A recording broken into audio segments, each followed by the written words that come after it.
Hello and welcome to another one of these old streams.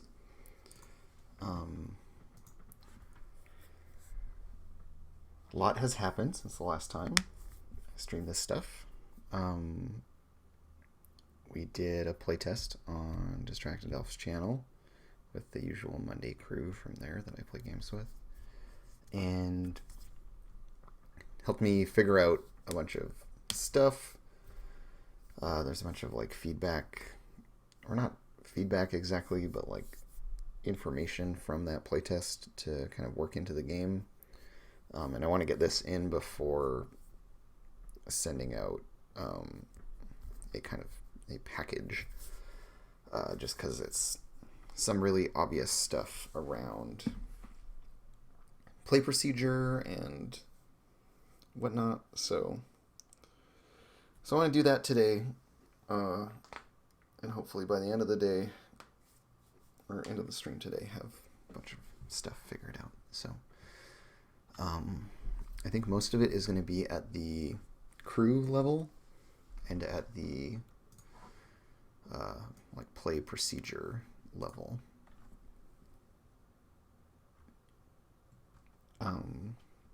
So real quick,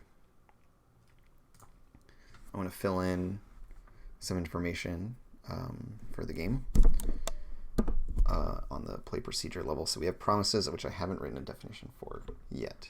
But promises are... So promises...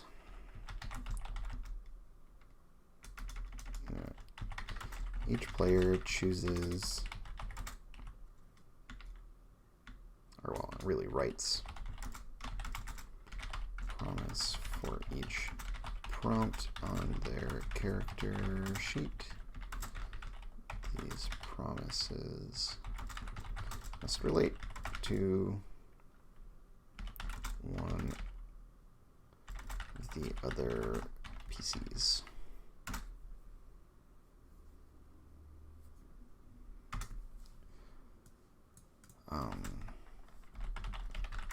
Playing towards these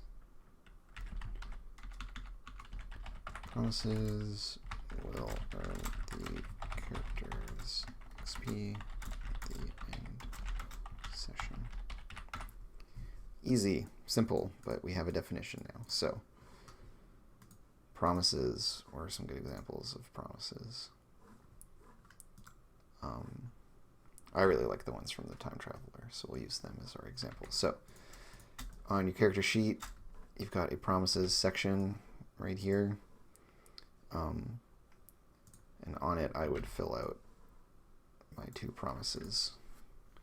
One of them needs to be a half-forgotten promise, and one needs to be an impossible promise. And I believe hyenas from our playtest were... what? The half-forgotten promise was I will help Adric. His name is not Adric, it's something else. But anyways, I will help X return home. And the other one was the impossible promise, which was I will protect Y from contact with the darkness. But of course, Y was the enigma, but the mundane self of the enigma. And so there was a whole dramatic irony thing there. Right? And so throughout the course of a session, I can, play around this half-forgotten promise, and maybe it's you allude to it, or we have some moment where we have to turn away from this sort of goal for the character. Cool, that would get you some XP, and then every time you tried to protect, every time Hyena tried to protect Elf's character from exposure or contact with the darkness, despite the fact that it's impossible. So this is kind of one that taps into the idea of dramatic irony, where we, the audience, understand that this isn't really something that can happen, but that the character will try to do it anyways. Stuff like that. So each character type will have different prompts. Some of them overlap, like the unlikely hero also has an impossible promise as one of their options. And it varies depending on which playbook you choose. Cool. So we've got those hashed out, which was something that I always kind of had in mind, but I hadn't like formally written down, so it's nice to just put that in words. Yeah, I feel like the reason I'm focusing on this area of the game right now is that I feel like the playbooks actually worked quite well. Let's see if I can zoom in on this, make it a little bigger for those of you watching on small screens or whatever. And so I want to focus on the big picture stuff, like rules and crew level things, because I feel like the character playbooks overall worked pretty well. We'll see how. So we're going to play one more session at some point on some upcoming Monday, and I'm really interested to see how the characters who have succumbed to darkness, how that all plays out. And in fact, here I'm gonna. Oh, I guess I don't really have character sheets for them. This is the other thing, is I need to like cement all this so I can hire someone to make me some Roll20 character sheets. Then I could actually have this stuff in Roll20 to refer to, and that would be really helpful. So another thing that I can define is the social link action, which I have a written version of in my notes.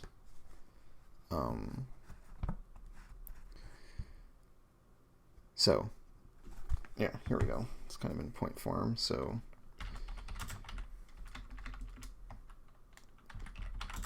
I'm taking the social link downtime action.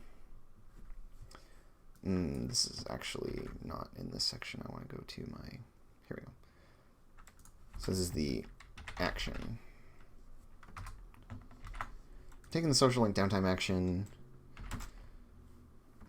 choose another PC.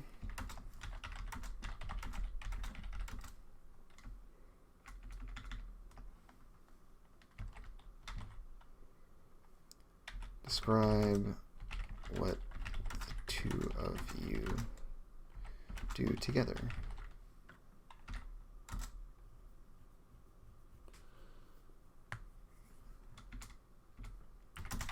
And roll an appropriate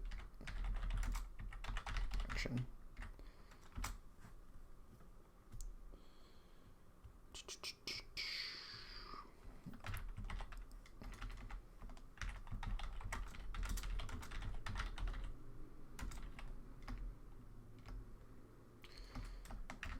Gain links. They gain links with you equal to based on the following. So on a 6, 3 links.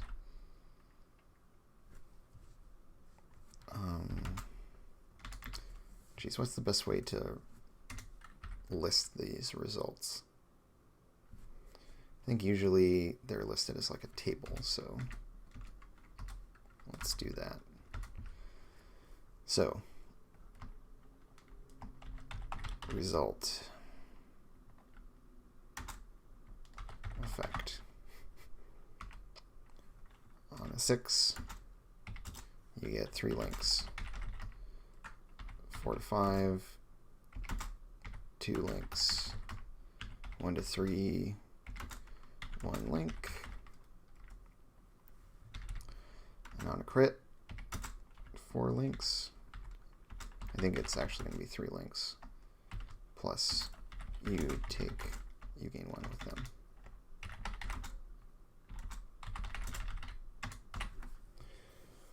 I think that's the spread I want to do.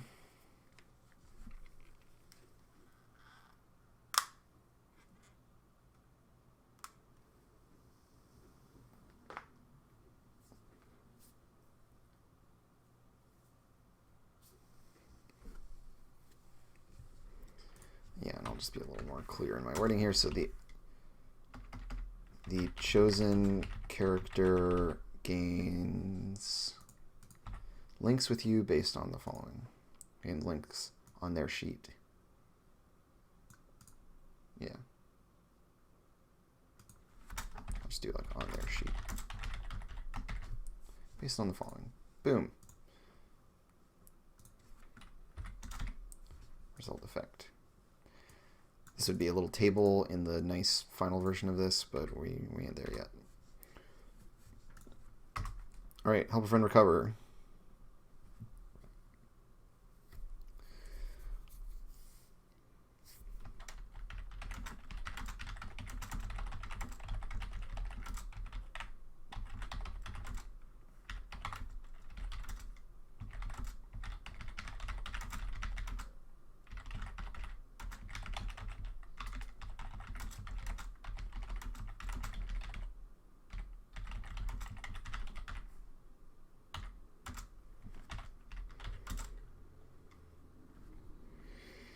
So now we have helping a friend recover. So this is what the way to recover harm.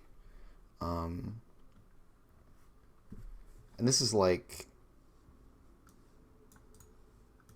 the standard, well, not quite because of this last bit. I don't want to like repeat this table endlessly for all the different moves, but we might need to. Fuck it, we're just going to be clumsy with it.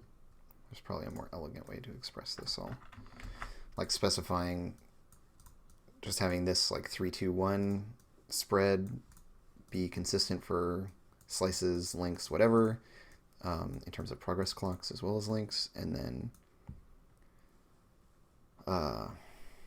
having just describing the crit separately. Probably be a more elegant solution. I think we might do that.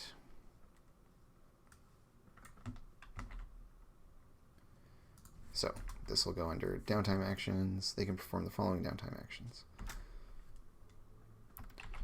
Downtime action results that affect clocks / links or word them based on the following table. Boom. Result effect. 3 links / segments.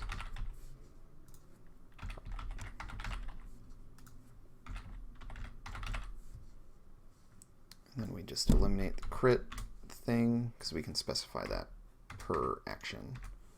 So the social link action, blah, blah, blah, gains links with you on their sheet. On a crit, you also gain 1 link with them on your sheet. Cool. Easy. That feels much better. Help a friend recover.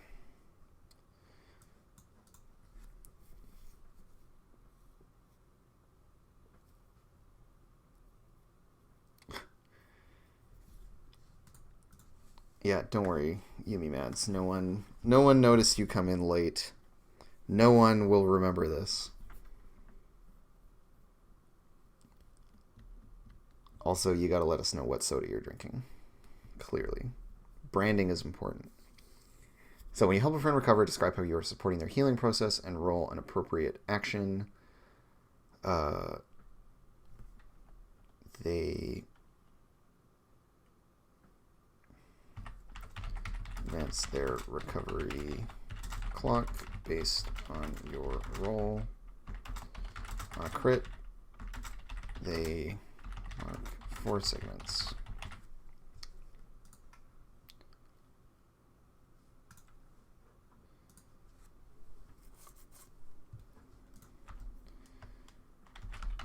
Completing the recovery clock causes all harm to reduce by 1 level.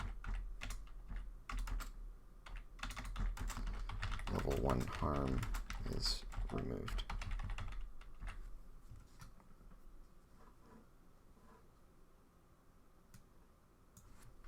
That's not clear. harm reduced. Level 1 harm is removed.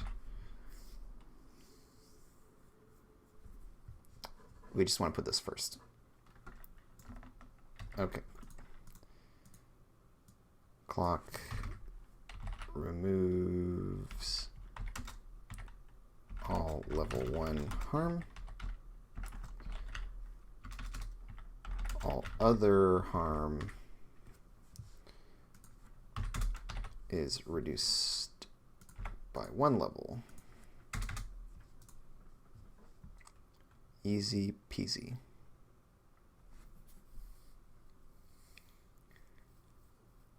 Oh, nice little lime soda. I'm into it. Wish I had a lime soda. Alright, investigate the darkness, work on a long-term project.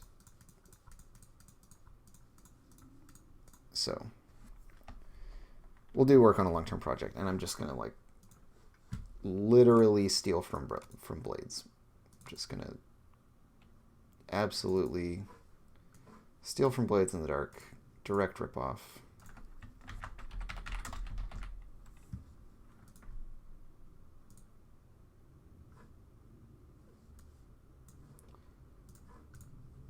I mean, John has a very thorough description here.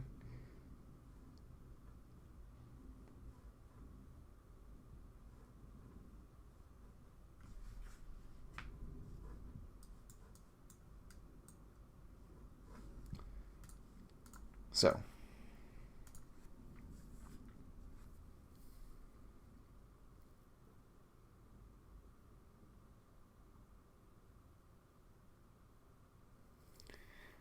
and so Zoe Claire, you're touching on something which is like the time pressure thing, and I have a solution for it. It's not to repeat obligation over and over again, but essentially I want to have like a sort of kind of like in how they do things in the Sprawl, where like corps are looking for you and they have like a clock associated with that.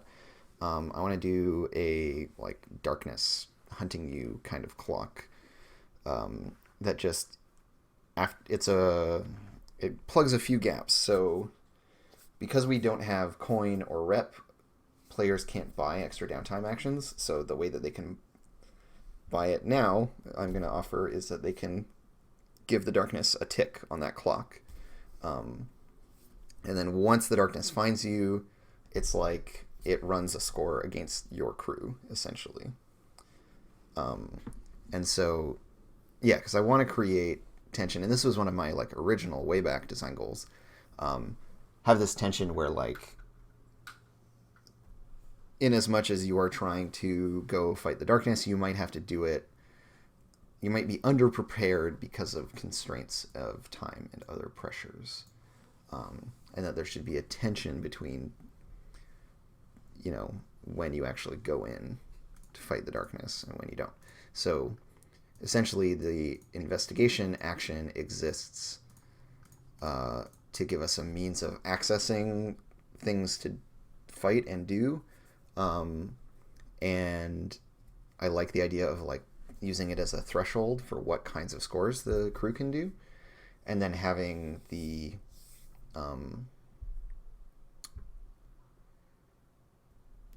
ticking of the darkness be something that is like permanent and carries forward, and that anytime that clock fills, the darkness just rolls in on you and messes up your stuff. So that in order to get enough investigation to actually do the kind of score that they want, there is some tension that they might not have enough time to do so. They might have to do other stuff to like hold the darkness back or gather their own forces and then strike out, stuff like that. So I need to have a broader section on like the investigation track in general, which we'll put in here. This is just like my broad category descriptions. There are some really notable gaps like transcendence, investigation, and social links, which we need to fill in. I have some notes for filling out the rest of social links, but I just want to do these downtime actions first. So,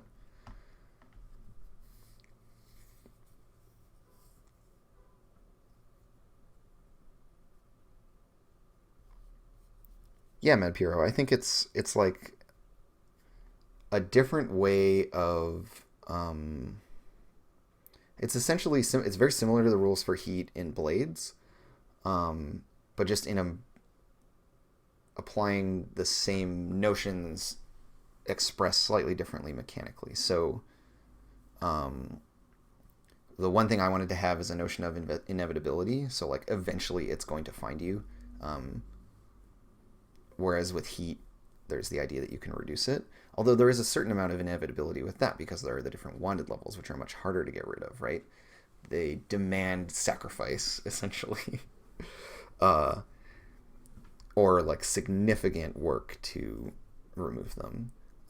But I like that this is, in the case of Blades, there's more of like the faction clocks that kind of act for doing what this is doing as well. There's like an interplay between the whole like heat wanted level, the cops coming after you paradigm, and then all the other factions messing with you in less direct ways, and like being able to go to war with people and all this kind of stuff. There are like all of these extra pressures, because the game is more nuanced in that sense because it's a sandbox. For my game, I'm trying to like synthesize a lot of that pressure into a single mechanic because this is a much more direct, like you're just, the crew is always at war with the darkness. That's just how it is, right? So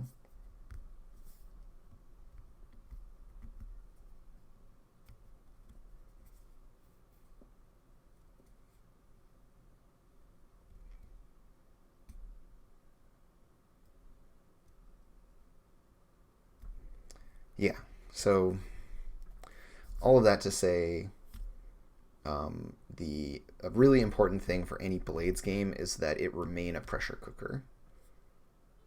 That is something that's like totally core to the game. It exists as part of the setting. It exists, very firmly in the mechanics as well. We just need a way for my game to like narrow the scope of it a little bit, because we are dealing with very, very specific small slice, of the huge world. I could see maybe for the like, should I move towards having a like Madoka style playbook, or not playbook, crew book. It might add in some rules that have a bit more of like a faction-y thing. In terms of like rival magical girls who are like taking resources and stuff, in a very Madoka style, like pitting you against each other kind of notion. But for the core Starlit Kingdom crew book, this is how I envision this working. To cite an important aspect of source material that this might echo as well, the idea of this like inevitable clock of like we have this much time until the real bad thing happens. And when I say time, I of course mean like fictional attention. To me it feels a lot like the Walpurgis Night from Madoka. This idea that there's like a big, bad, horrible thing coming soon that the characters will need to be ready for and deal with in some way. And so there is going to be a score type that, like maybe I need to change my score types or add one. As we have here, face a creature of darkness, which might be a little bit too small in scope for this idea I have, but like, if you are able to complete the investigation, to like get the investigation track full, you can actually go and like blow up the clock and reset it, by taking on the big giant thing. So there's like some numbers balance around that to consider, but I like this idea of being able to like either go and fight the thing yourself, or the thing can like come to you if things start going poorly. And maybe that requires that like every score advance this clock as well. In fact, yeah, totally. Because this is our heat analog, it's like the more you fight directly against the darkness, the more this clock fills, and so you do have a limited window of time between doing scores, doing downtime actions, and doing extra downtime actions should you want to take them. Maybe it's like, maybe every downtime action is like a gamble, and you might get unlucky and it ticks the thing, but you might get lucky and it might not. I think there's room for that to be a thing. And maybe it's that we purchase per segment on that clock that we risk. Maybe what we're buying is an opportunity for everyone to get one additional downtime action.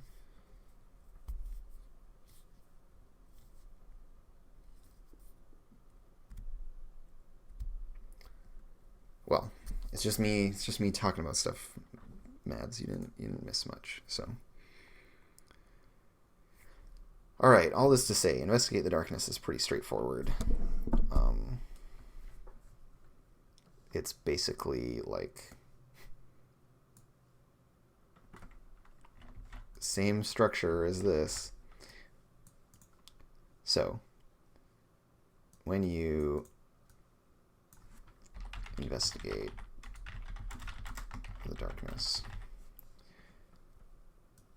describe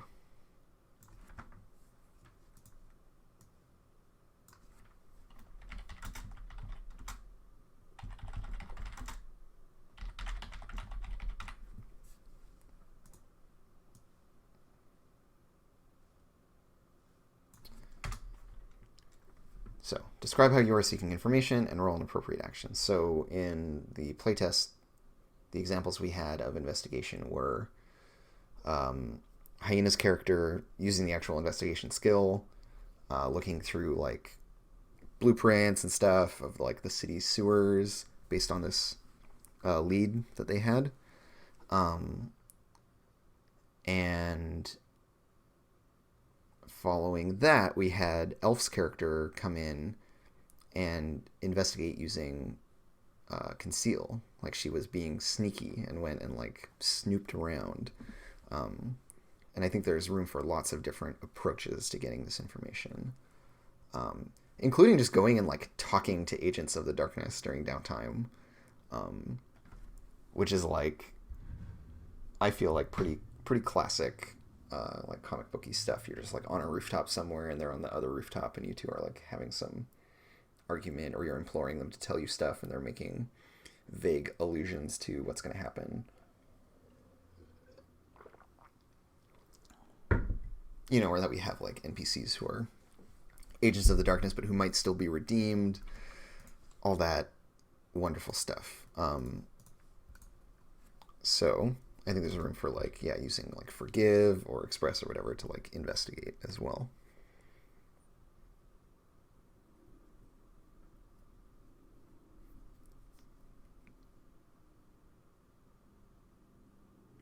Yeah, exactly. Like you're encountering the evil stuff, but it's not like everyone's going all fucking superhero and blowing each other up. It's just like, oh yeah, we see them, and there's like this interaction that happens, and it's tense, but it's not the action. What, you know, with like capital T, capital A, the action.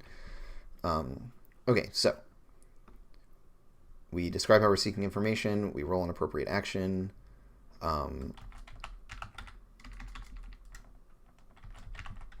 Advance the investigation track based on the result.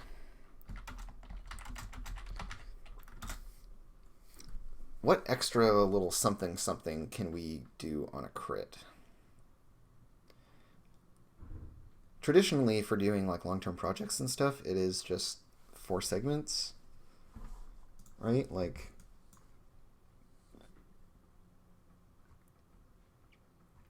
I'm looking at blades for...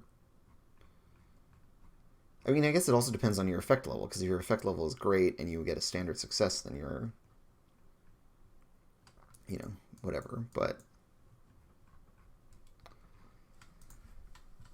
so okay, assuming standard effect. So you might be able to get greater effect. You might have something limiting your effect, in which case this would all go up or down by 1.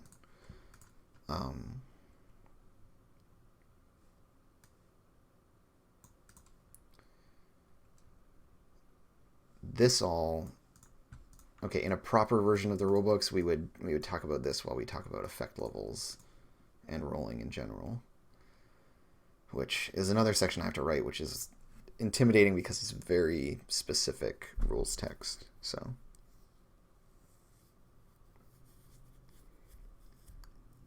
anyways, on a crit, we'll just say 4 segments. We'll just do this for now. I think it would be cool to add little like bonus payouts that are more fictional, like that the GM has to expound some florid description about the darkness or something if you get a good investigation. But I mean, I'm sure that will happen anyways, is the thing. So to what extent is this? To what extent is it necessary for me to say that, outright? I don't know. And then working on a long-term project. This is where it gets a little more complicated. So when you start a long-term project, describe what you are setting out to accomplish.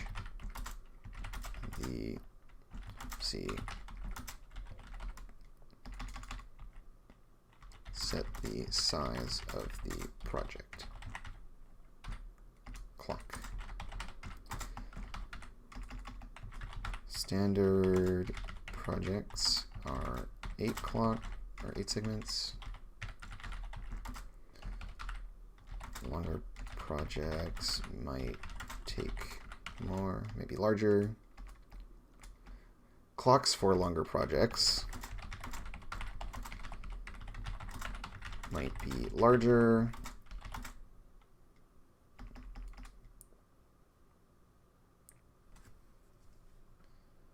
For longer or more complicated or complex projects might be larger. Especially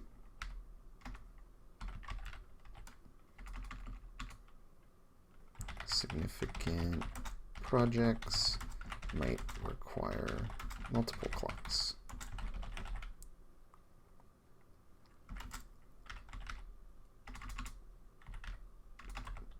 Dividing them into different phases.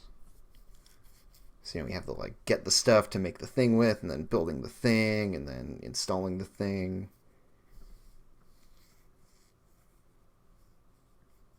Oh, Matthias is a crit 5 in Blades in the Dark. Is that what you're referring to instead of 4? I'm pretty sure the standard project size is 8 because I just read this from John's description here. So a basic long-term project like tinkering up a new feature for a device is 8 segments. Yeah, truly long-term projects like creating a new design or drug can be 2, 3, or even 4 clocks representing all the phases of development, testing, and final completion.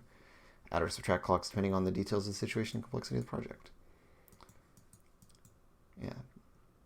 Well-written rules are nice to read, but I don't want to just copy and paste stuff wholesale from John's book into this one.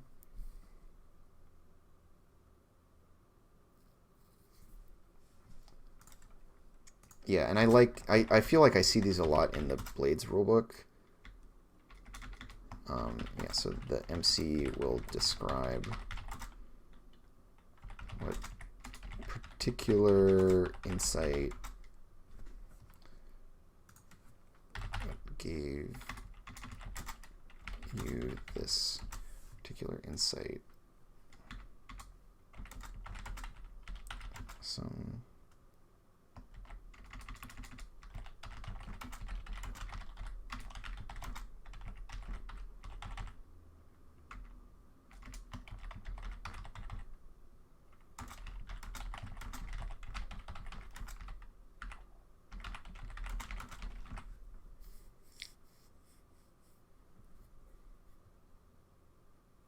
1, 2, 3, or 5 on a crit. Okay, cool.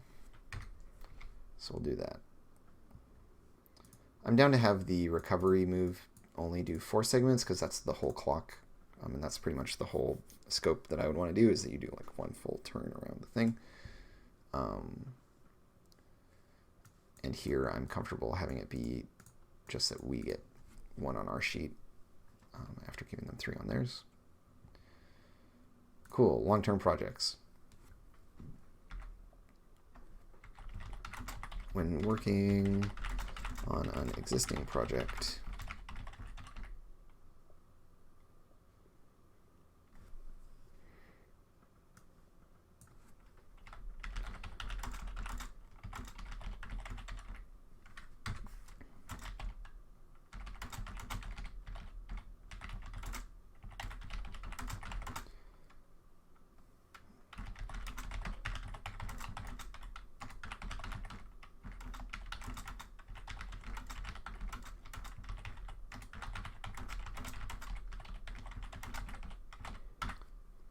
boom.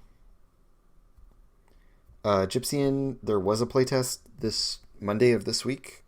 And it's going to be like a 2-part thing. So the next one, I don't think it's this Monday. I think it might be like the next Monday or something. There's some scheduling problems. But yeah, it all happened on Elf's channel. And I'll be acquiring the VODs at some point. So yeah, you can watch the like first half of the playtest because it's posted and has been played, and then the second half is going to happen at some later date. And yes, Nightbeer. This is a Blades in the Dark hack called Girl by Moonlight that I'm developing, and it is a magical girl anime hack for Blades. I'm just getting deep into rules procedure stuff for the playtest package, just making sure that it's all actually written out and expressed clearly. Okay, I think this is enough for this. Here are the friends and frenemies of the playtest, because I just recorded them here because I know where else to put it. And my very brief notes for all of them. But yeah, our heroes were Sean's character, Aquila, who is a time traveler. Elf's character was Corvus, who's an enigma, who is like formerly an agent of the darkness who is like turned to good, but is this like weird, edgy, aloof helper. And then there's Ares, Libra, right? Ares is Libra's friend. Libra is Gear Cavalier's character, who's like a guardian. It's like a stalwart defender of the other characters. And yeah, y'all can watch that. It's over on Distracted Elf's YouTube. I think it's the most recent thing to be put on there. But it should be easy to find. It'll just be Girl by Moonlight playtest on there. Okay. Right? And then like some notes to myself about how do people use these contacts. So we have all these NPCs that we generated, but like what purpose do they serve? I mean, certainly they can like come along for various downtime actions, and maybe get you bonus dice. Kira, at the moment, there is no mechanic for changing playbooks. And it's not necessarily like, I don't want to have it be like an Apocalypse World style thing where you like, it's part of like your progression to absorb other playbook stuff. I'm not sure if Blades has like an explicit called out mechanic for it either. Let me see if I search change character type or character type. If I get any hits in the rules for Blades. So choose a playbook. A playbook is what we call the sheet with all the specific rules placed on character type and Blades in the Dark rather than a general scoundrel sheet. The game has 7 customized playbooks. By choosing a playbook, you're choosing which type of scoundrel your character is.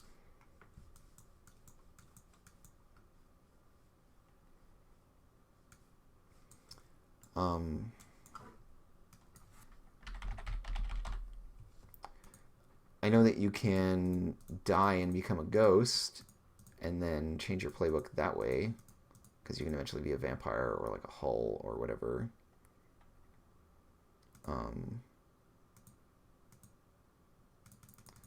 But I don't know if there are any other explicit means of changing type, except just like through the fiction, of course, right?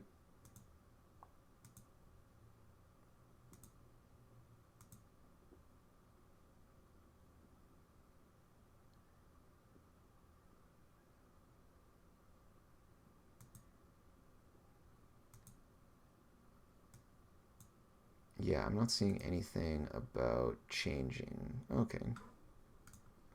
Here we go. So, a season break is a great opportunity to make big changes if the players want to. Maybe someone wants to retire their character and play someone new. Maybe someone wants to change their PC's playbook to reflect a shift in who they are now. Maybe the group wants to change the crew type to a different type of criminal action in Duskfall.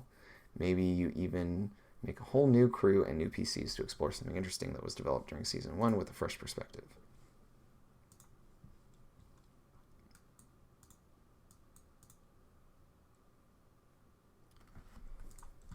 So yeah, like we could include that same process for changing character types.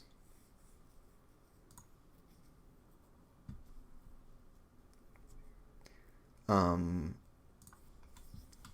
don't feel like I need to put it in yet, but that'll be something in the like final book of the game. For now, I don't want people to worry about it, and I would be shocked if someone actually gets a full season through on the current iteration of the playtest mechanics. Feel free to decide how you think that is interesting to have that happen, and let me know what you have come up with. And if it is cool, it might make it into the game. So, bloop, bloop, bloop, all of this to say it is time to write more details about the investigation track.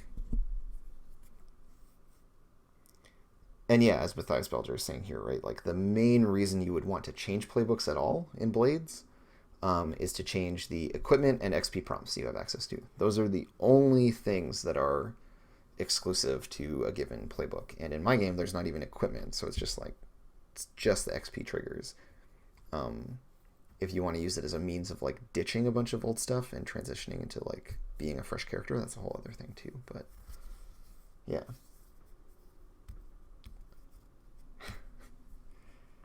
Yeah, I mean, like there are definitely going to be gaps in this game. Calling them out is helpful, and trying to play around them and letting me know how you did that and what that looked like are all super helpful things that y'all can do as playtesters for me. So let's talk about investigation first, and then we'll go into social links.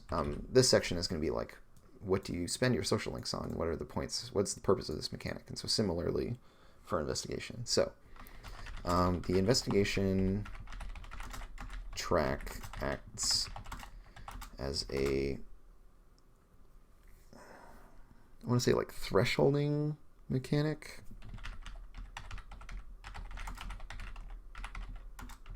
For the various mission types the crew can undertake.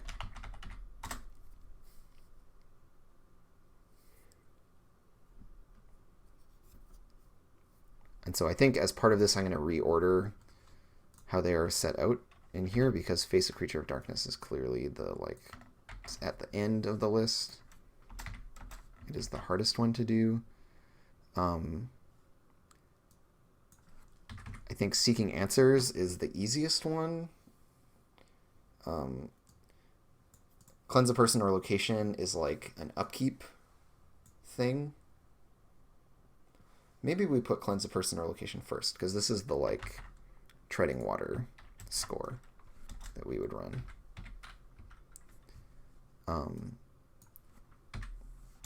And then Seek Answers in a Strange Place, Reclaim an Object of Power, and Face a Creature of Darkness. So we have to decide what, if any, consequences these have for furthering the investigation track, etc.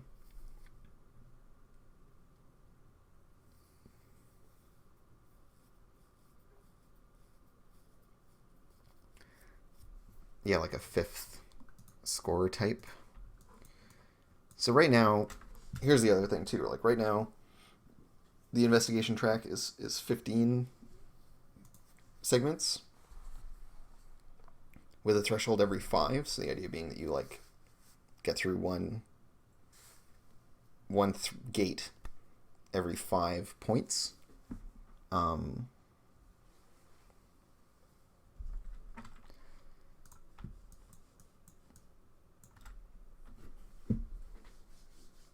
And yeah, hey, now like, well, y'all fought a thing, but actually, here's the thing: I need to rename this because this is like really what I want this to be is like fight the great big bad thing. So this is like strike at the heart of the darkness. So maybe we have face a creature of darkness in here still.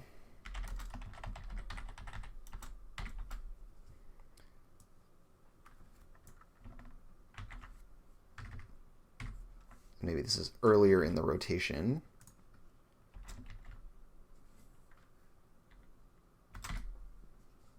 Right, so we can cleanse a person, we can face a creature of darkness, we can seek answers in a strange place, reclaim an object of power. These two I view as like gearing up missions, whereas these previous two I view as like maintenance stuff. And then this is like, you know, go fuck up Queen Beryl or whatever.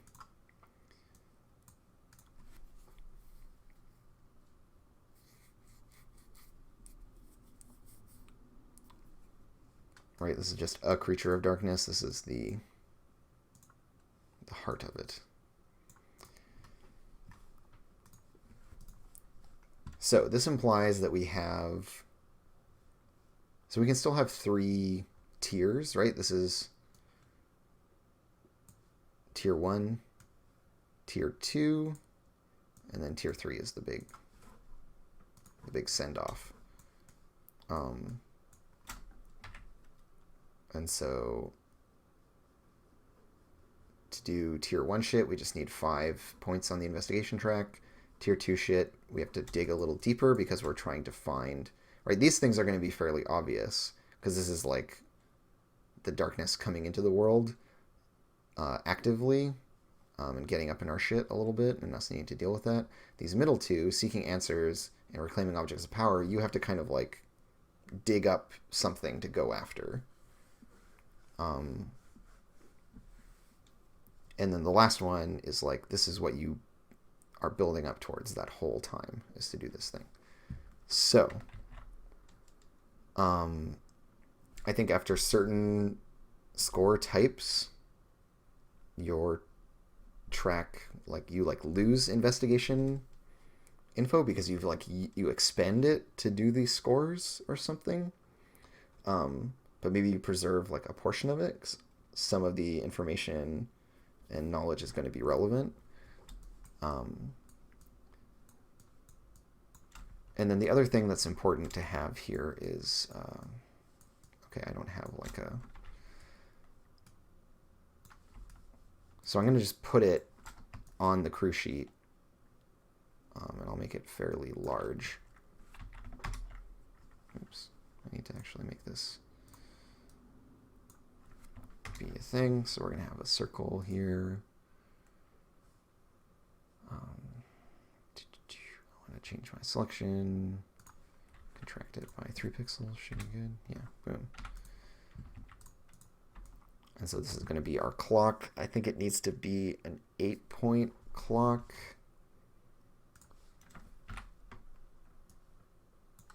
Now I need a square.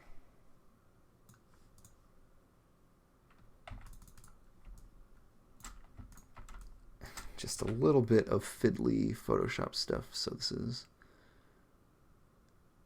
1, 2, 3 pixels is this width.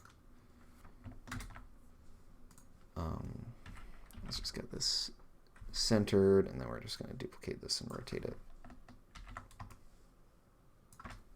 And we'll know we're centered if it looks like not garbage. Great. It appears to be not garbage. So there we go. Very bare bones, but we have our 8-segment clock. Is it not quite centered? I feel like it's centered. Good enough. Good enough, certainly.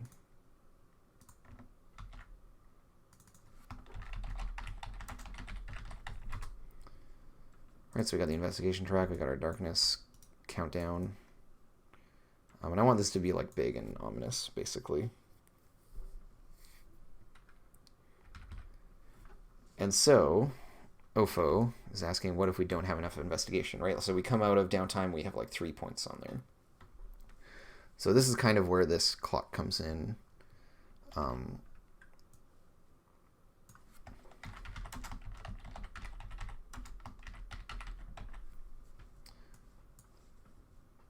Boop. So we have the darkness hunts us.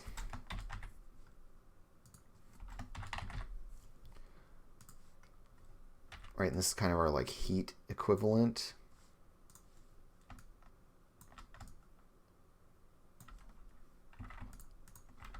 And so anytime we want to, I mean, this is like ridiculously large. It can be like this over here. Anytime we need extra stuff, we can essentially, this is like a resource that we spend as a crew. It's going to be like, oops.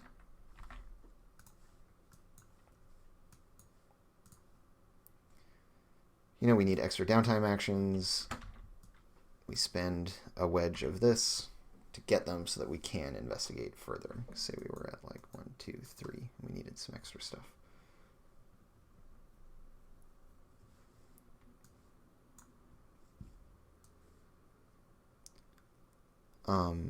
And so one thing that I think is important is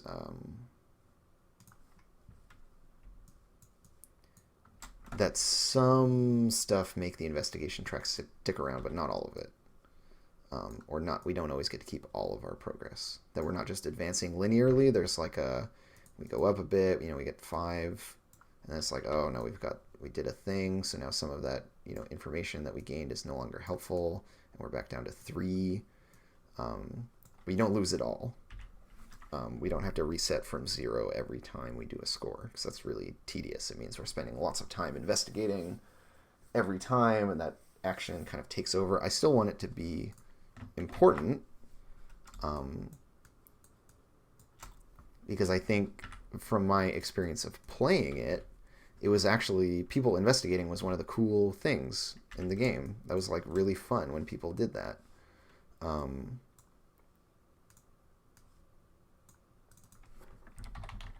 on me. I just like having a layer where I can highlight things and stuff like that, so I'm going to keep that around. Yeah, it was like totally one of the cool parts of the playtest was having a venue for the players to ask the MC to just be like, yo, throw some evil shit at me. It was pretty fun. And so I like the idea of like the seeking answers mission type being one that is designed to, like, part of why you do it is because it will front load your investigation. It like gives you it gives you like a payout of investigation, because we need to talk about like what the payouts are, right? So like cleanse a person or location and face a creature of darkness probably pay out in the form of like reducing this clock, right? They help you kind of buy time. Or conversely, we could have it be that like doing those things actually makes the darkness come after you, and so we might accumulate this like we would heat. I kind of don't like the idea of this resetting very much. I like the idea of this being something that just kind of advances and advances and advances, and eventually you have to deal with it, and there's no way to not, except by doing the fighting the big thing. Okay, so already I'm establishing some stuff that I like here. So strike at the heart of the darkness. The whole objective of it is to wipe this clock on your own terms instead of having it come and get you. Because essentially, this is just like, do a score right now of this type, strike at the heart of darkness, but with a failed engagement roll on the worst possible terms, right? Like, this is your opponent makes a score against you. And it does a lot for like framing the larger like arc of a given like season of play, in that like a season is composed of like a few of these happening probably. So I like that a lot, of having it be kind of inexorable, and that it might kill the party when that happens, and that's totally rad. That I feel is a good thing. That there be some like lethality available. Let's just do some aesthetic fucking around stuff. Okay, cool. So that sounds pretty cool to me. So now we just need to think about, okay, well, what happens when we cleanse a person or location or face a creature of darkness? I feel like these things are... So one thing that they help us do is that they give us more free downtime actions and clear our stress. Those are both helpful things. Not to be overlooked in their significance. They also give us fictional things. So like that in the playtest, we went and cleansed a person. There's this guy, Kyle, who was like this upset, distraught student. And the darkness like used his negative emotions to try to tunnel a portal into another dimension. And that was cool. And we got to go save him. And that's like a fictional thing. And now we have this character, Kyle, who the PCs have saved. So it's a way for us to actually like impact the world. Which is worthwhile and something that the characters will want to pursue. Similarly, facing a creature of darkness, it might be that we foreshadow at there being something that is doing stuff, like whatever creature it was that started pulling the strings with Kyle, or like planting that dark seed in him. You know, maybe that's embodied somewhere as an actual thing that we go and fight directly.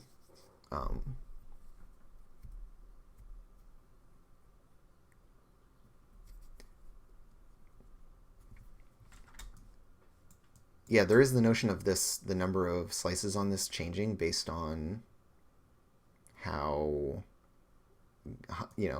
keen to take you out. Essentially, like as your wanted level in terms of the darkness wanting to kill you goes up, that this clock gets smaller, so you have less and less time between them murderizing you. I think is definitely an option.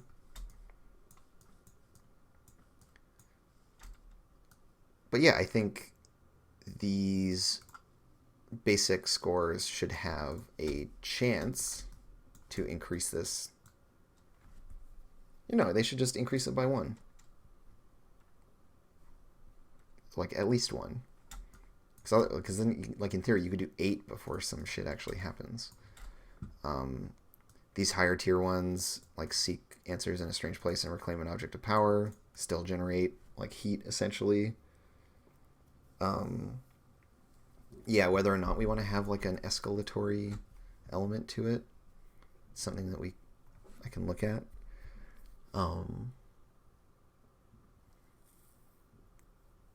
In which case I might just leave the clock more blank. I don't know. Once we flesh out this mechanic more, we can start looking at that. For now, it's just going to be 8 every time. We can see how that plays, right? See how much fun all this progression, like, mission escalation shit is. And so this answers some of my questions about like play procedure, right? In terms of like what happens after we complete a score, because in the playtest, the crew just did their first mission, and they went and they cleansed a person / location. They really cleansed kind of both at the same time. And then, so now we have the question, right, of like, now what happens? So we can go over to my handy dandy rules thing.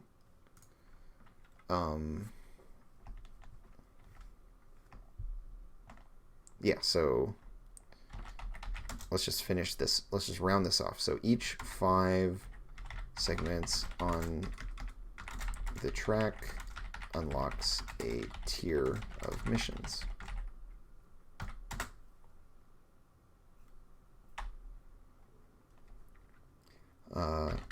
Investigation progress is lost. It's like some investigation progress is lost. Is lost after each mission. But like, how do we determine that number?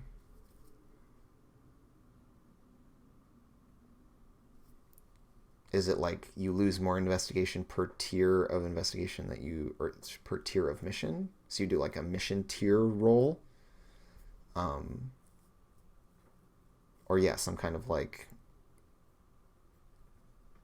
resist roll or whatever by the crew. We don't necessarily have like crew tier as a thing in Girl by Moonlight, so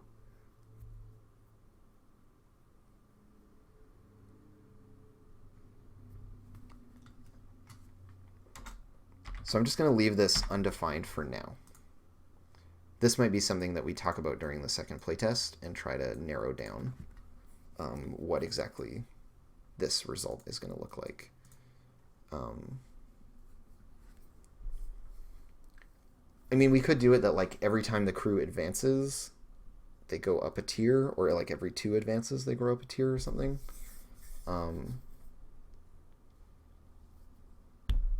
Within like a certain limit or something like that. Like there could be something where you relate the like crew level, like the number of advances that they have taken, to their power level, and that those scale in some kind of pseudo linear way, with an upper limit on it, because I don't want to see someone rolling like 6 dice for this roll, right? Like Blades has the tier system so that we don't just endlessly scale up dice, right? It's always about your relative standing.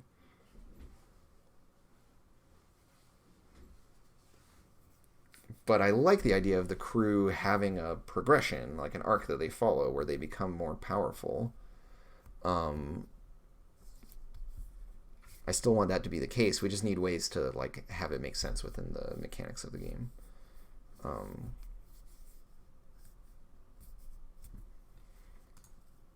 So, and yeah, like how quickly investigation decays is going to have some impact on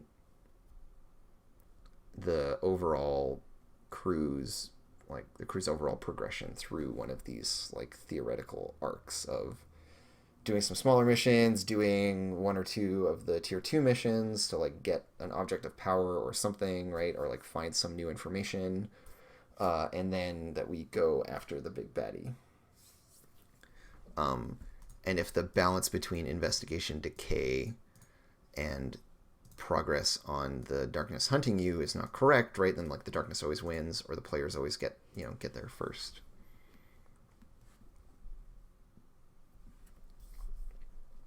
Yeah, and like the less gritty nature of this game makes it more difficult to establish clear delineations of like tier, and there aren't like lots of different organizations that exist in an there isn't like an established ecosystem of different crews with different tiers, right? So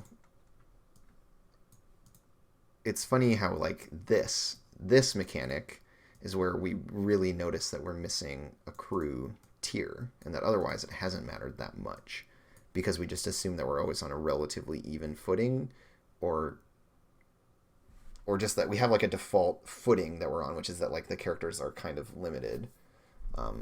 Which honestly I should have played a little bit harder, but I think I need to flesh out my Transcendence rules a lot more before I can do that. Because the idea would be that like, yep, you can like activate your Transcendence during the mission to take yourself out of this position. Because the idea I have is like, if you're not transcended, then rather than standard being the default effect level, you're down to like limited or no effect being your default effect level.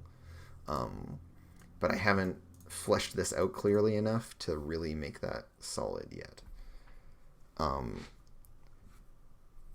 So that all being said, let's move on to Transcendence, I guess, and talk about it a little bit. Or at least, actually, what I should be talking about is social links first, because these are going to be how we power Transcendence. So it makes sense to want to know what is up with them first. So, social links are primarily acquired through the social link action in downtime. And also, the social link action is... I'm probably going to come up with some better name for it later, but whatever. Who gives a fuck? Players can spend social links to activate their Transcendence, as well as certain abilities for themselves and the crew. Furthermore, players can also expend links one-to-one for the following effects. So links are... Our closest analog to links would be strings in Monster Hearts, but they're like a less shitty and emotionally abusive version of that, for those who are hoping for some context for these. So I have some like ideas about the kinds of stuff we might spend links to do, and I'm just going to write them down. I'm not like committed necessarily to any of these as like something I 100% want in the game, but these are just my initial thoughts on what kinds of stuff we might do. So, spend them to recover stress. Roll 1 die per remaining link.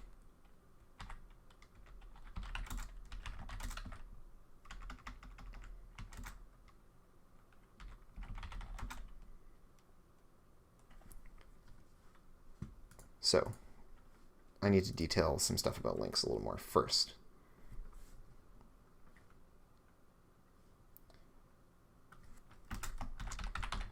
Links are associated with the other PCs and divided into separate pools accordingly.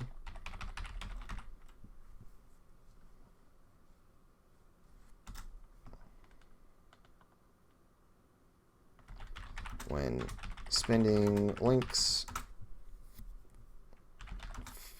for additional effects, players spend a link with a specific PC and roll dice equal to their remaining links with that PC. Right, because I want to have it be that like the strength of your relationship, the depth of your relationship with a given person gets you more power. Wind Owl, keep an eye on my Twitter. I'm going to post a link to like a PDF, or I mean, it might just literally be this text file and JPEGs of all the character sheets as the initial playtest document. That might be literally what is up. So So here's a core notion, right? That we spend a link. So say I have 3 links with Mads and 2 links with Quantum Dot. If I were to try to get an effect, I would have the option of spending one of my links with Quantum Dot or Mads. If I spend the one with Quantum Dot, I would have 1 left and I would roll a single die for my recover stress roll. If I were to spend one with Mads, I would have 2 dice left and would roll 2 dice for my recovery roll. So based on how important any given roll is, you might make a strategic choice to, do whatever. Anytime a link is spent, I want to add one last thing to it. Blah, blah, blah. Roll dice, blah, blah, blah. Anytime a link is spent, describe how your relationship with that character is giving you strength here in the moment. Right? We got to know why the power of friendship with that specific person is important in this case.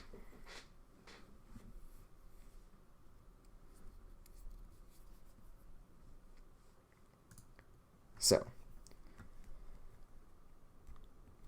hi Quantum Dot, welcome to the live stream. I see you there in chat. I use you in my example. All right. So we roll 1 die per remaining link with that player. Recover stress. Do we just do equal to the highest die? Highest die result. This version is very strong.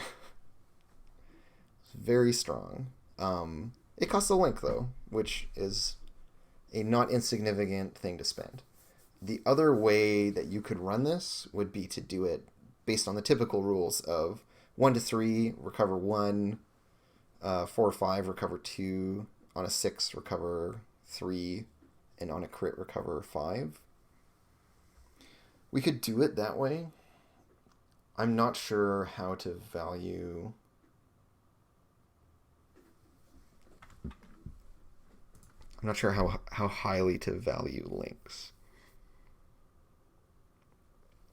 Our standard range for this roll is going to be between 0 and 2 dice, which is pretty low. The counts are going to be very, very low in terms of the numbers of dice you're rolling here, because generally speaking, I wouldn't expect to spend more than 1 on like a standard score or mission where we haven't spent any, we haven't, taken any risks to get additional downtime actions. We're expecting to have spent maybe 1 action social linking with 1 person and maybe 1 social linking with another person.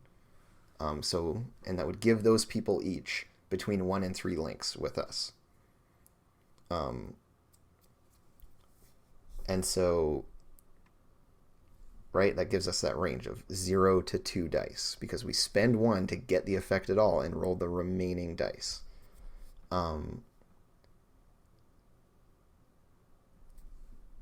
At that point, right, of 0 to 2 dice, how likely are we to roll a 6, really? Right? Like, I feel like the smallness of the dice pool means that this is reasonable as a mechanic, because this feels really strong initially, but I'm thinking, like, how many dice are these people actually going to be rolling?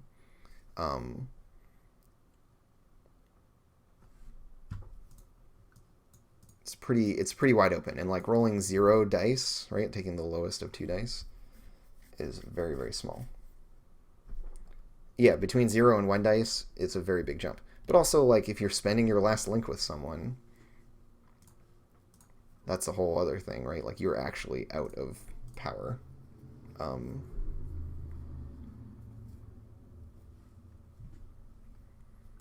So, And I want stress to still be hard to come by when all is said and done. So it just feels like a lot to spend a link for when you could also spend a link to, like, when you spend links to transcend and do other cool shit, it's like got to be fairly powerful to spend them on this. So for now, this is what's up. We may discover through play that this needs to change.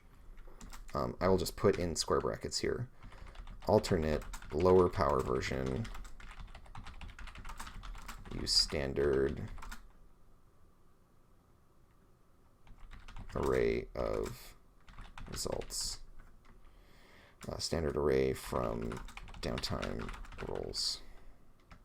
Downtime / project. Or we'll do it from project roles. 1, 2, 3, 5 on crit. So for folks playtesting, they can choose between either version depending on which they prefer.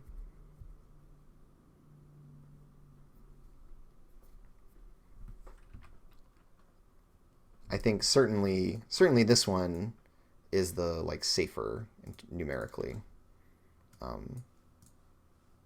because crits are still, even with like 2 or 3 dice or 4 dice, a crit is not super likely, and that puts you at most at 5 anyways. The previous setup we can get up to 6, right? You can recover 6 stress if you just roll a 6 on 1 die. Here we're far more likely to get these kind of low end results, and our range is much narrower. In this case, the risk reward thing is the risk we're taking is that we're spending a resource, and the reward we're getting is like our due for having spent the resource. It's different from vice rolls in Blaze, which require a risk reward setup because they're really easy to access and really powerful, right? Like, this is not a downtime action. It's really important to remember this, right? We're spending links to get this. So this is the payout from a previous downtime action, 1, and also is like spending a resource that we need for doing other shit on recovering stress. So, I don't know. I feel like I don't know, I might be worrying about this too much, but I feel like this is still reasonable where it's at. And so the other one I have is to like shrug off harm.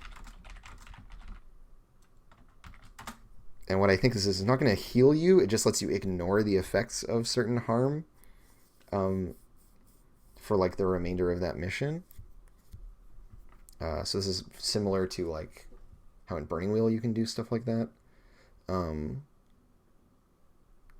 So we can spend links to like push through harm, and I'm not going to do it by harm level. I think I want to do it to ignore a specific harm like tag.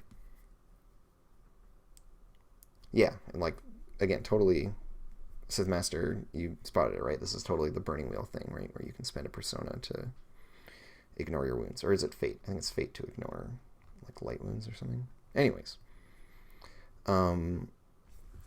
Yeah, so choose a single harm tag, ignore that tag for the remainder of the mission.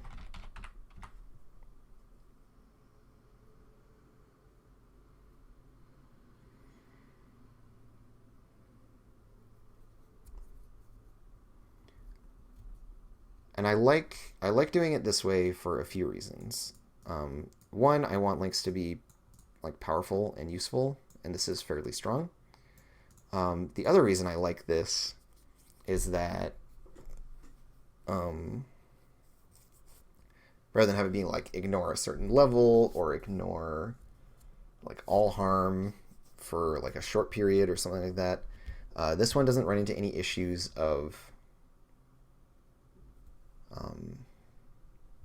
like the weirdness of time, because we're just saying like just for the whole mission it's really straightforward, and the mission is really one of the few like segments of defined space that we have to work with in the game. Um, if we say, like, the other thing we could do is, like, for the next roll or until the next roll. Um, but the reason I prefer this over that is that some of the harm levels, like if you have level 3 harm, for example, then you can't even, like, do anything. And so you can't even get to your next roll if you can't ignore your level 3 harm. And of course, if we, like, the more powerful the harm you use it on, like, sure, great, that just gives you more opportunities to go get hurt again. And then it's like, cool, you already have level 3 harm. The MC hits you with level 3 harm again. That bumps it up to level 4, which is that you die. And so the gambit here, right, is that, like, yeah, you shrug off the harm, but you're still injured and you'll still die, potentially, by continuing to push beyond where you might otherwise pull back. So we're going to try this one. We'll try doing it this way.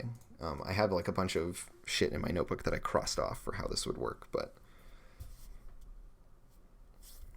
actually, I see one that I still like, which is that doing it as a roll again, where this progression of 1, 2, 3 sets what level of harm we can ignore. So I'll put this in as an alternate version. Alternate version. Roll remaining links. This one at least is mechanically consistent because we're still rolling the links.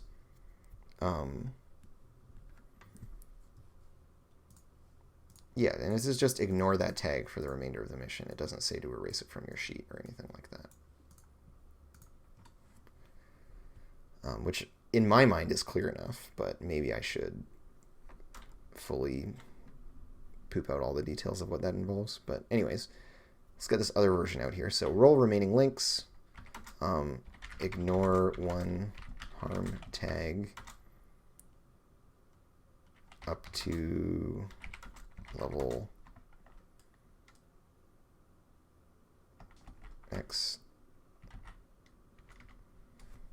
So roll remaining links. Use standard array from project roles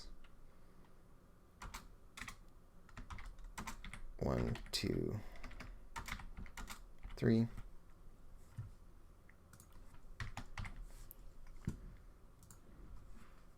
Ignore 1 harm tag up to the level rolled.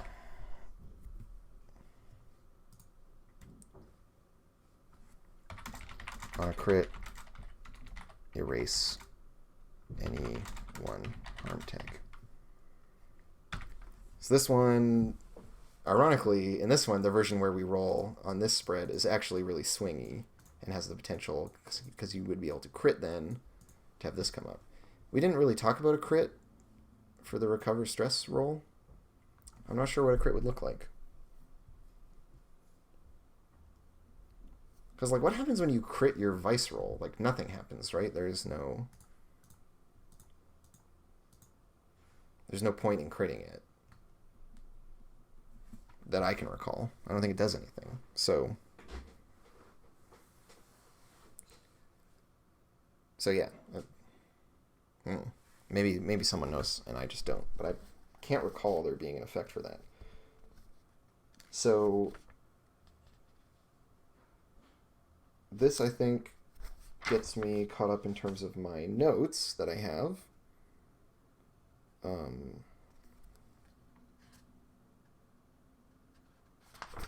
Yeah, because the other page here was just talking about promises, and I've already filled all those in too. Okay, cool. So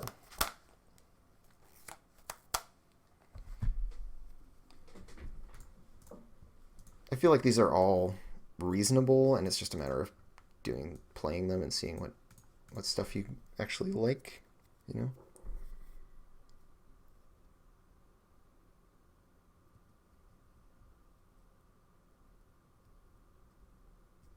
Yeah, I think for this recover stress one, it's already so good. Like, fuck it, crits don't matter. Don't worry about it.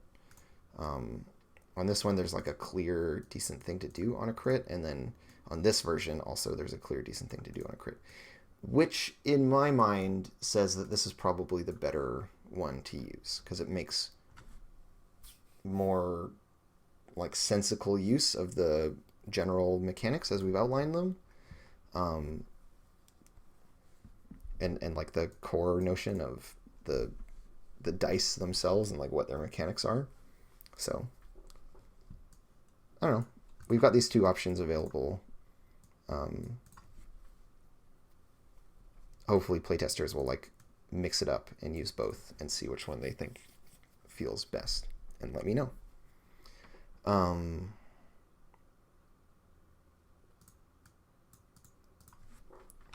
investigation, decay, not fully designed. So there's kind of our outstanding notes on all these topics. Let's add, okay, so I'm still not feeling totally ready to do Transcendence. Let's talk about Darkness hunting us. Yeah, Zoe Claire, totally. Crits are only possible if you have 3 social links available to spend, right? Because you use one and then you have 2 dice left, and if you crit on those 2 dice. It is definitely possible for characters to have more than 3 links with a given person. That's totally a thing. But meh. So crits will be super rare, generally speaking. Sometimes you'll be rolling a few more dice. But also, like, I like how that dice pool decays, too. So even if you manage to have a lot, you use them up and the pool gets weaker as you do.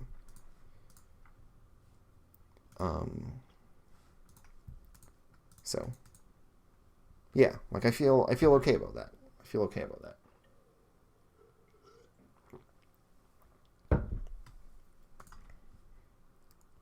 Because, yeah, like, if in Blades there were a way to do, like, a Vice roll mid-score, like, it'd be so fucking overpowered. And that's essentially what this effect is. So I think the low power version is actually totally reasonable. And yeah, like you're describing so clear. I like the idea of your various pools of links. Like if you have like 2 with one person and 3 with another, then like you use them strategically, right? There's a way to best allocate those resources. And so if it's like this is one where I might want to crit or I need the bigger number, right? I'm going to use the deeper relationship. For smaller, less consequential stuff that I need to spend links on, I'll use the other one. Yeah, I'm fine for there to be some like gamey, crunchy bits in there for people to play around. I think that's always helpful.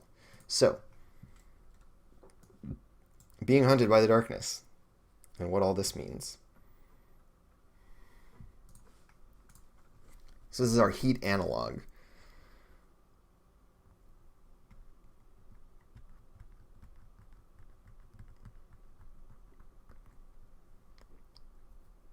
How much do we accumulate per score? This is very much a numbers game thing.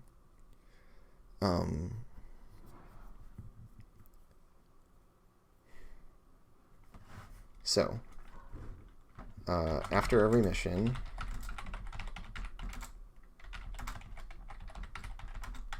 continues to close in on the crew. Regardless of the mission's outcome.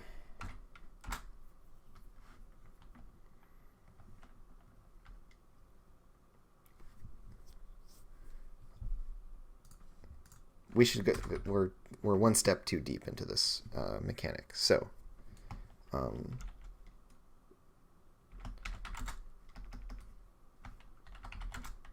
The crew has a clock to track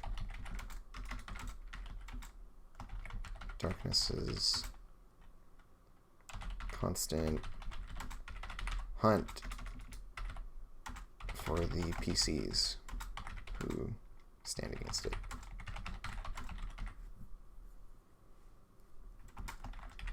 This clock, when this clock fills, Darkness has found the crew and carries out an attack against them.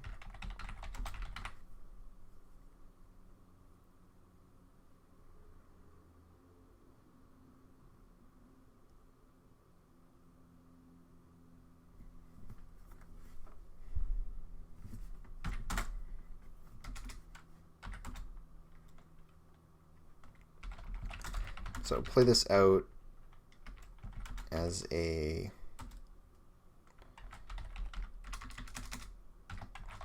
strike at the Heart of Darkness mission, but the crew automatically fails the engagement roll.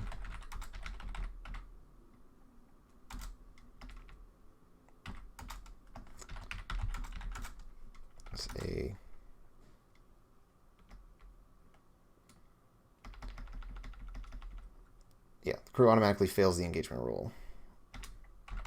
It is the worst possible situation. The crew are caught off guard and unprepared.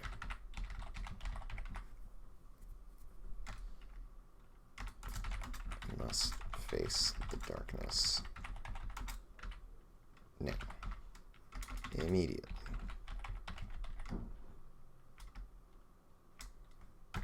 Pointless language. Okay. So I think it's important to say, like, what is this clock tracking, right? Right off the bat. Yeah.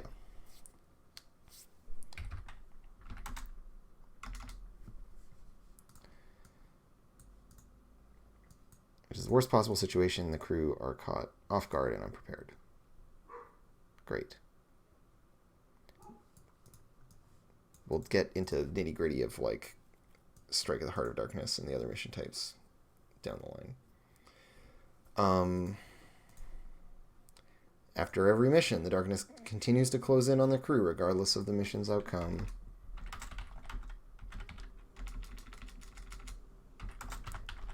The clock advances.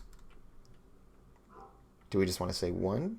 Do we want to say there's like a roll that happens? Does it depend on the stuff that you've done in a similar way to the heat in Blades, where it's like the levels of exposure? I mean, I like the idea of continuing to parallel Blades and having there be a bit of a range. I think the standard should be 1.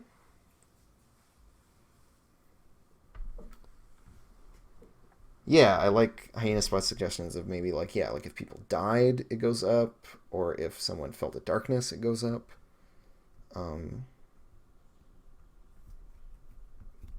Yeah, the clock advances by 1 segment, and the clock is it's an 8 count. It's right up there in the corner, 8 count. So the clock advances by 1 segment, plus 1 more for each of the following criteria.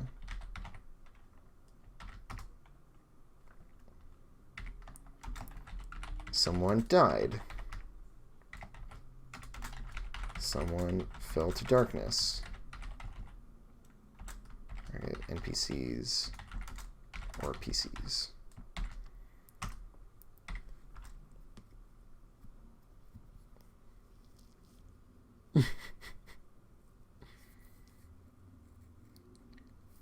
Let's take a look at Blades and see what some of the triggers are for heat.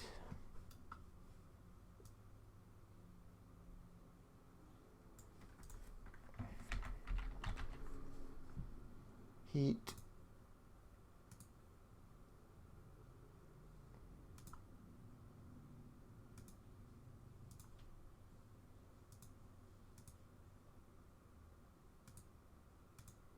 Heat, heat, heat, heat, heat.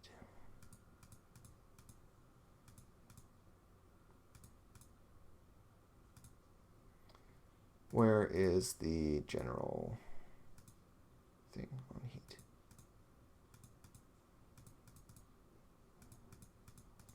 I'm almost there. I'm at entanglements. Here we go. So, boom. From Blades. Dustfall is a city of prying eyes and informants, both living and ghostly. Anything you do might be witnessed, and there's always evidence left behind to reflect this. Crew requires heat as they commit crimes. After a score or conflict with an opponent, your crew takes heat according to the nature of the operation. So there's this idea of like it being seen, and how like dramatic and explosive the action itself was. There's stuff about the difficulty, the like tier of the target. There's stuff about turf, so like where it happens. There's heat for being at war. There's heat if killing was involved.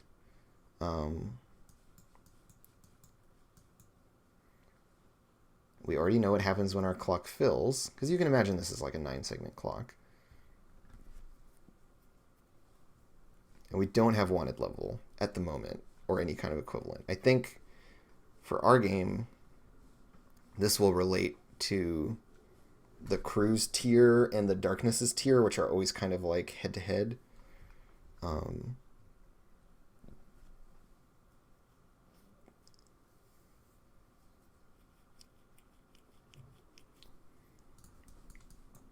like this, the number here affects entanglements. I feel like we probably want to keep entanglements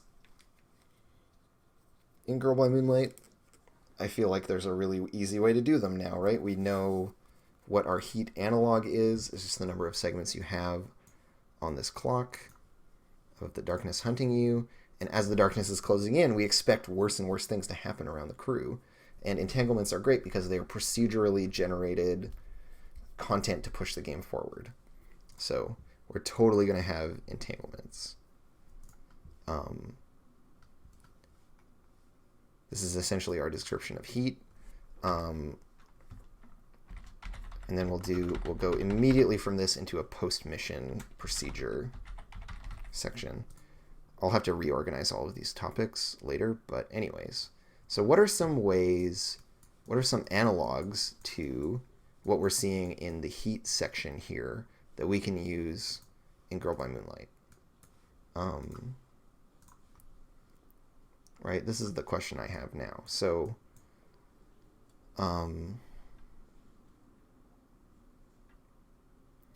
right, in Duskfall, because of the setting, right, like killing is a big one because ghosts are a thing.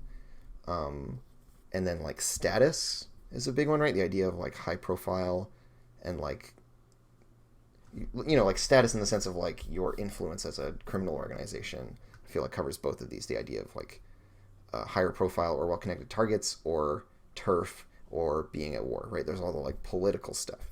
Instead of political stuff in our game, and instead of death as such being a thing, right? Like, I feel like this is actually more relevant than someone dying.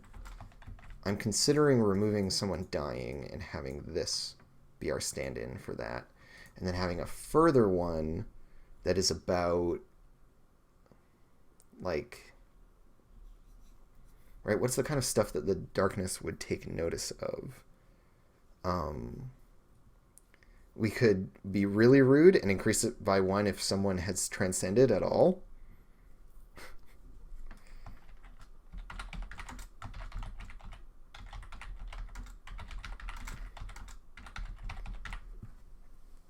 This could be a thing, because, you know, the darkness is going to notice that when you shine that brightly. I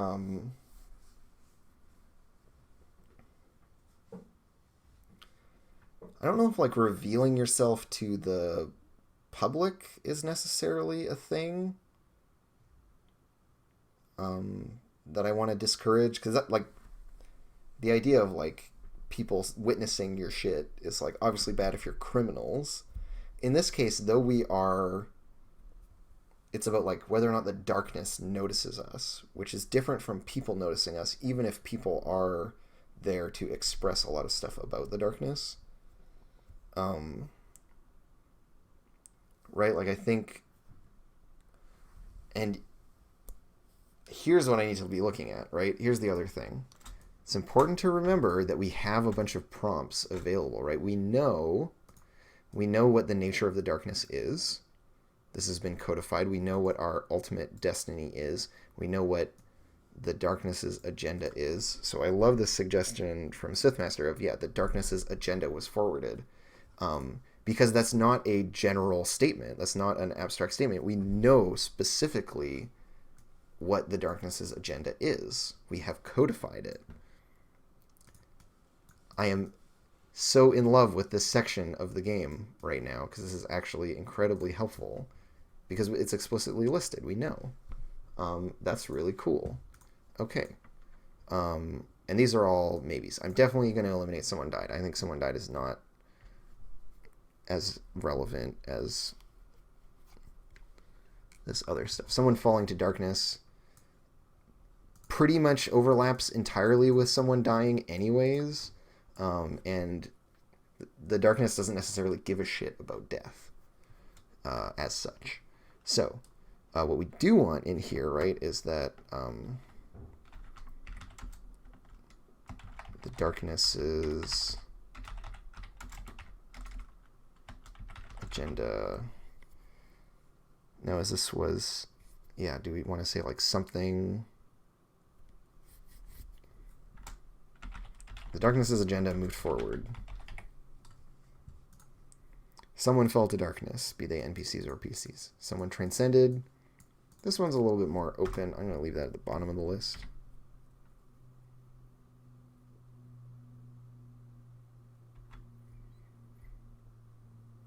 We want to be clear about like what matters to the darkness, right? So we can talk about its agenda.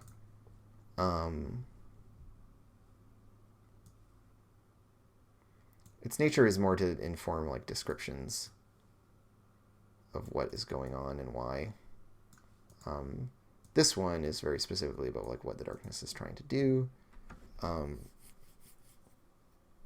We could make it relate to our ultimate destiny, right? Like the great thing that we're working towards. So either if we advance towards this, or if the darkness gets its way, regardless, it causes us to accumulate more heat. Because either the darkness is growing in power and like continuing to suffocate the world, or we could have it go this way, where this is us making ourselves known by achieving our goals. The crew came closer to its ultimate, or to its destiny, I'll just say, with a capital D. And we can remove someone transcended, because you're going to transcend during most missions. So that's basically just me saying it's always 2 instead of it's always 1.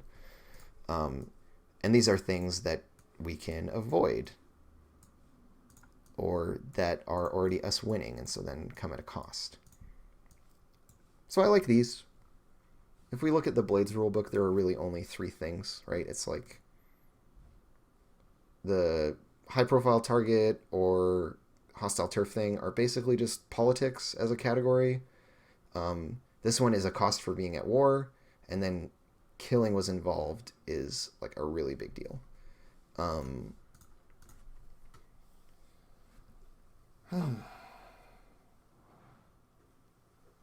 How do I feel about all of these? Like maybe some of them advance it more than 1. I think given how consequential it hitting a threshold is, right? Like the clock completing is much worse than heat completing, and it's harder to reduce. I think these are all fair. I think small increments is good here. And then this can also be, the advancing of this clock can come from Devil's Bargains and stuff as well, right? But anyways, After every mission, the darkness continues to close in on the crew. Regardless of the mission's outcome, the clock advances by 1 segment plus 1 more for each of the following criteria. Boom. Move the agenda forward, blah, blah, blah, blah, blah. The crew can also risk the clock advancing in order to gain additional downtime actions. So here's the other part of this mechanic, is I want this to be our equivalent to like rep and coin, buying you extra downtime actions. This is a way that we can spend something to get more downtime if we need it. Because right now there is no way to get additional downtime actions beyond being the fusion and having a move that does it. Sorry, just hang on 1 second.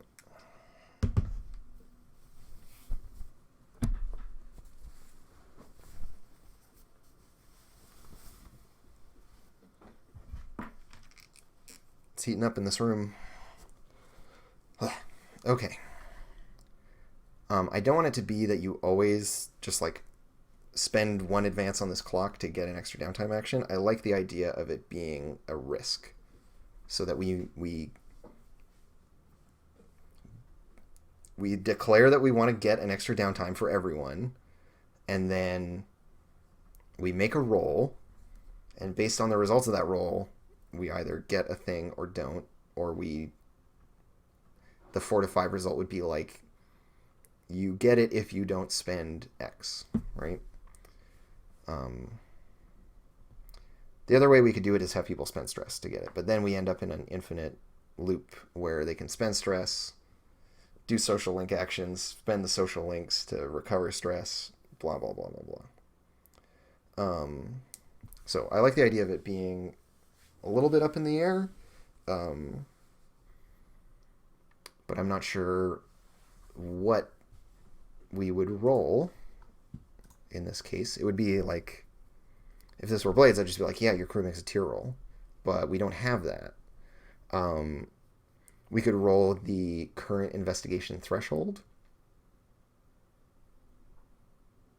Like, so if we're at the first threshold, the second threshold, or the third one. So this gets more likely to succeed the deeper in we are. But also, the deeper in we are, it's very likely that we will also be closer to completing the clock. And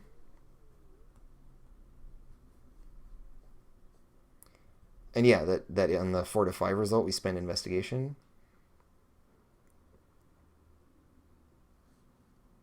The thing is, though, that we're doing that to gain an extra downtime, which we can then use to get more investigation. So there's that would be a lot of like treading water, which I don't like. The idea of it I appreciate, but I think it's just because of that, endless feedback that you could do.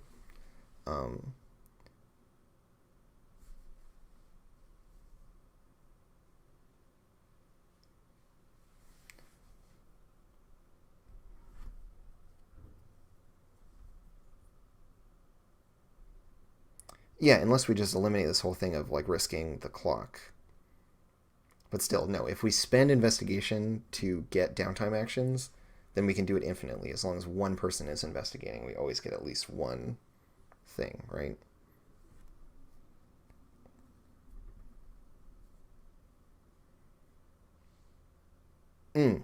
Yeah, so here's how we can do it. Quantum Dot has a good idea, right, of having it be like riskier each time you do it per like downtime phase. So like the first time you risk it, it's a low risk roll, and then it gets riskier and riskier. And that's how we limit overall how many times you can do this. So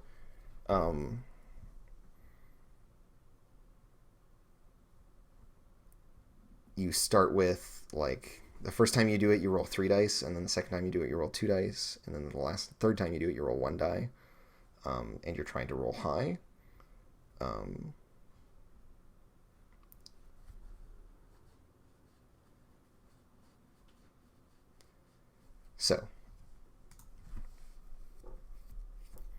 how we would track that is a whole other question. Like, I like the idea of not just declaring arbitrary values for things, being like, you get 3 rolls.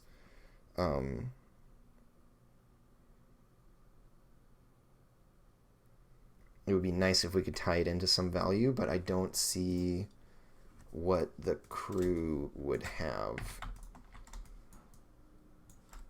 that really guides us in terms of what number we're rolling. Again, if this were blades, I would just be like, yeah, just roll tier. It's easy.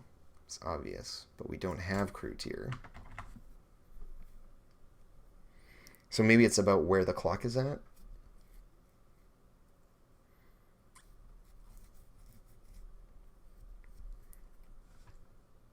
So we could have it be based on where the clock is at. So if the clock is at anywhere from like 0 to 3, the roll is relatively safe. The problem with this is that it doesn't change based on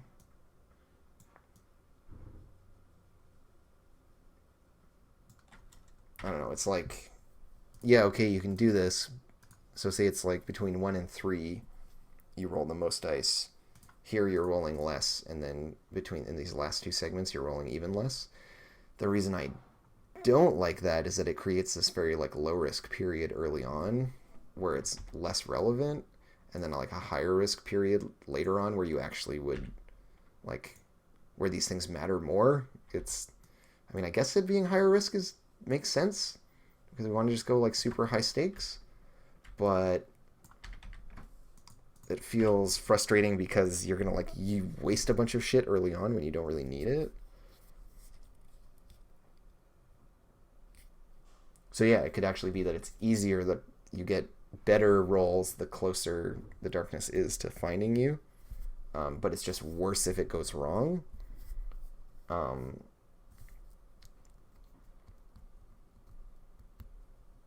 Because in theory, you're down to like the last little bits. I just don't know what number we're rolling, like how to define our pool of dice here.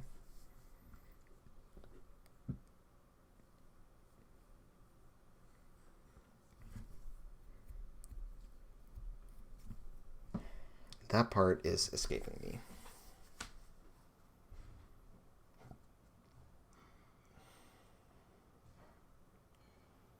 Because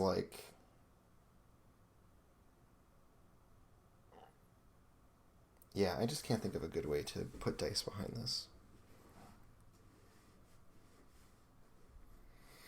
Blah, I don't like it. I don't like being at an impasse this way. Because this idea in general, I'm a big fan of.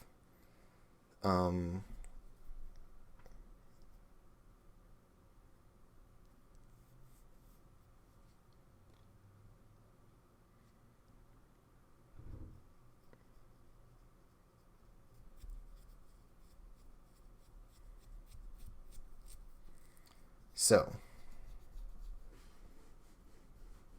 we could do it based on your investigation tier. So when you're in first tier investigation, you're rolling 1 die. It's harder to get more actions. If you get to the second tier of investigation, it's easier. And then if you're in the third tier of investigations, it's easiest. That could be one way we could do it. That gives another payoff to investigating.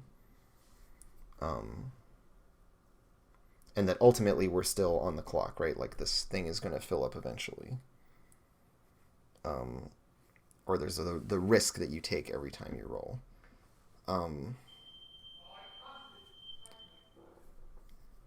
And I like the idea of there being like an upper limit to how many times you can do this. But I mean, that's not true in Blades. In Blades, you can do like infinite downtime provided that you have money. But there's like an economy that drives it. And that economy is kind of missing from this game. From my game. I don't have coin. I don't have rep.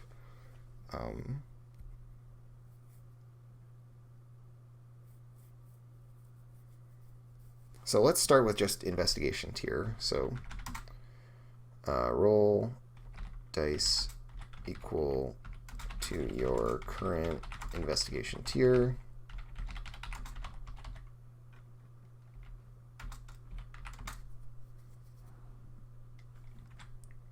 On a 6, each crew member, or well, yeah, so here's the thing.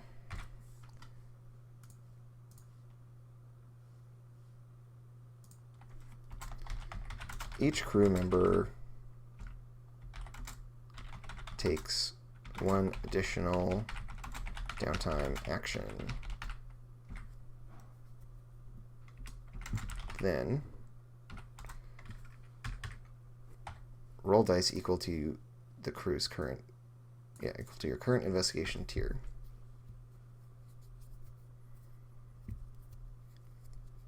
Lay it on me, Mads. Inspiration from Persona 5. The whole investigation system is stolen from Persona, so yeah.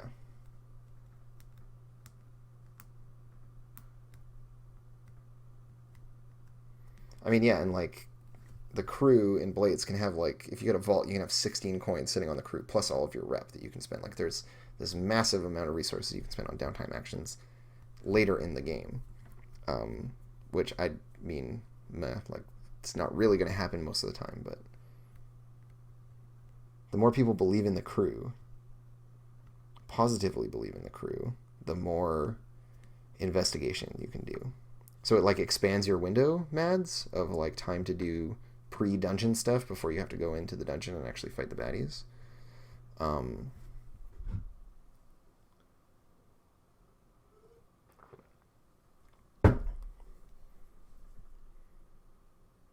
Yeah, I mean, we could add a thing that's like rep. We could put rep back in the game and make this roll based off of your rep somehow. Or really, then we would just go, yeah, well, you spend your rep then, and it's just super simple. In this case, tying it to this clock, it's a whole other thing. So, but anyways, I'll just fill this out for now, while I wait for people to have comments filter in. So, on a 6,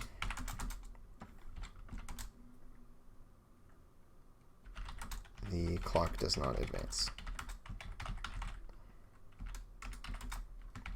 On a 4 or 5, the clock will advance 1 segment unless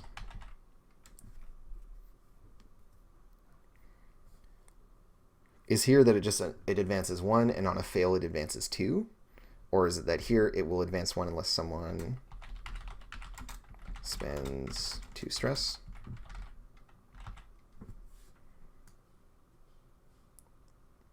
Unless a member of the crew elects to push themselves.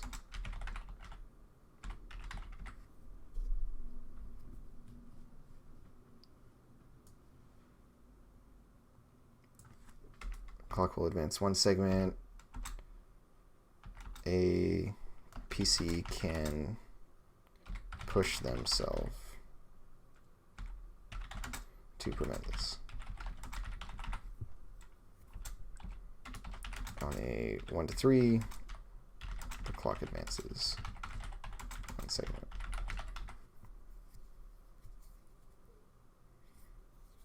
So if we were to bring rep back into this game, it would just be like every time you do good things and like redeem people and shit like that, you get rep. And it's about like being heroes for the people. But mostly I like the idea of it being a thankless job, personally.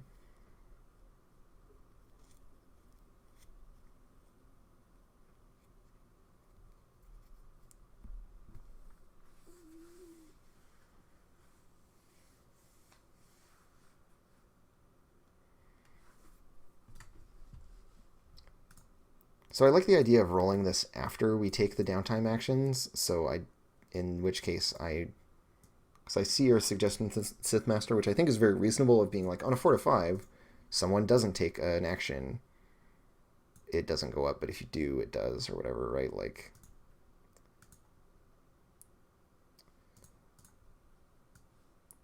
and I don't want to be like, I don't want any of these to be a hard stop if you still have space to work on the ticks, but maybe on a 4 to 5 or a fail, you have to stop gambling. But I don't like that. I like the idea of you just being able to push your luck as far as you want.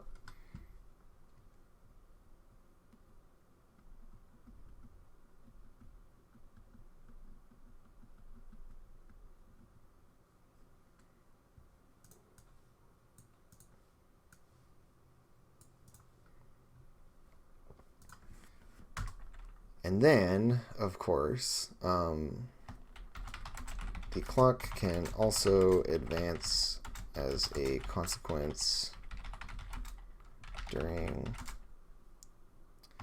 free play between scores, or between missions. Boom.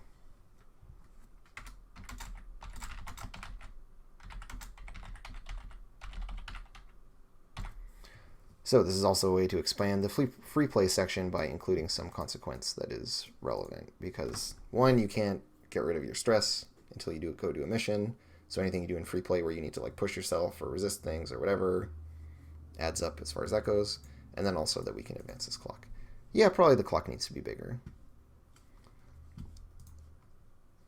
How big is the question, though? Maybe 12 segments?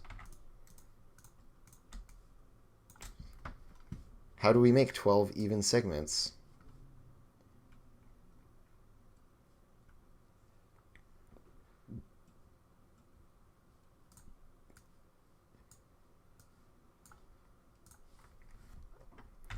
So right now we've got 8. Yeah, we need to add 4 more.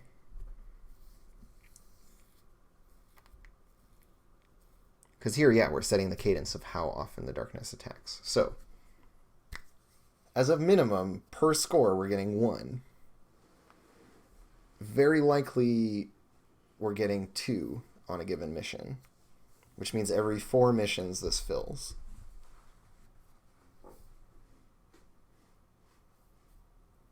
We can make it be every 3 missions if we try to take extra downtime actions a couple times.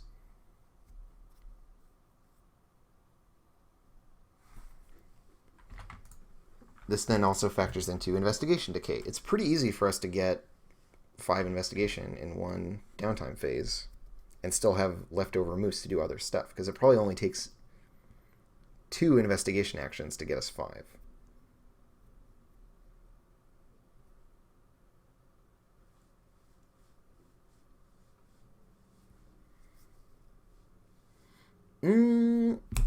Mads is a genius. Mads is a fucking genius. I wish I could have thought of this myself, Mads. But instead, it is you that has thought of it. So.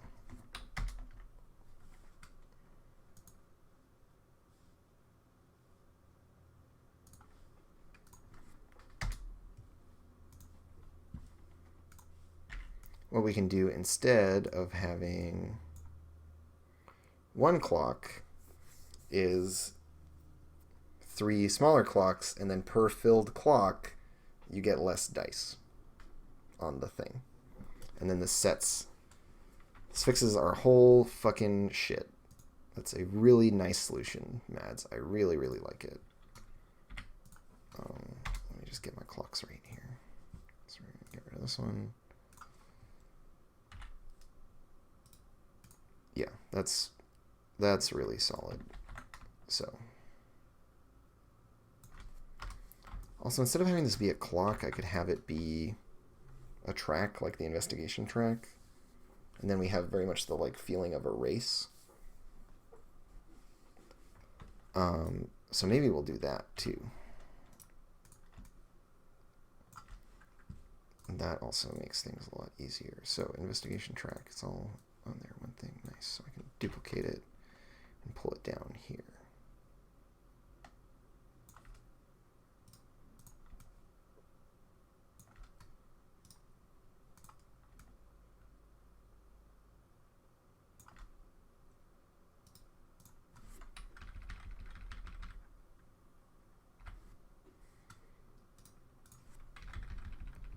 Let's do a little bit of nudging, get my spacing kind of equivalent. So,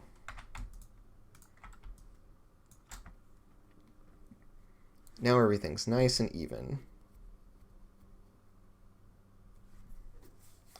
I don't even feel like I need to change the numbers. I feel like it can be a 15 thing track. We just push this agenda fairly aggressively, right? Because we're getting between 1 and 4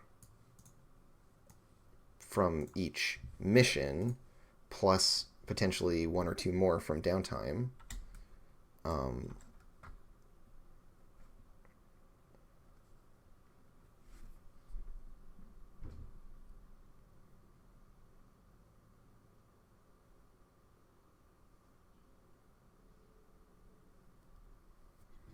And yeah, we fill the darkness in from the right.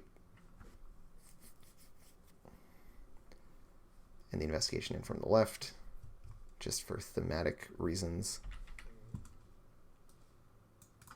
Right, so it can be like boop, boop, boop, boop, boop, boop, boop, boop. I mean, I guess it doesn't really make much difference. I don't know if they're going to interact the way like Turf and Rep do, which is like really fun and elegant and a nice little piece of design like on the sheet, but blah. Doesn't make sense here, I don't think, unless the two were to interact in some way. But I don't see a good way of doing that at the moment. So yeah, roll dice equal to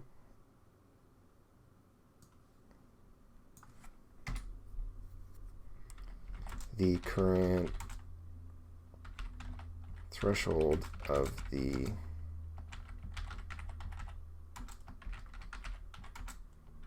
track.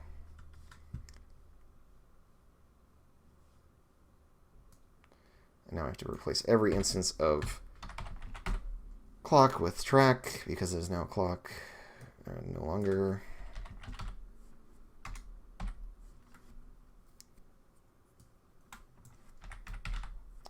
The crew has a track to show the darkness's constant hunt for the PCs who stand against it.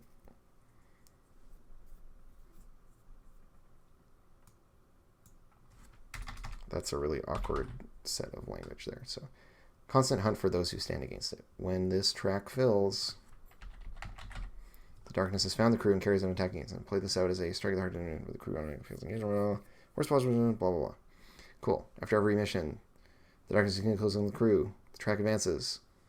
The crew can also risk the track advancing in order to gain additional downtime actions. Each crew member takes 1 additional downtime action, then rolls dice equal to the current threshold of the darkness hunts. Track.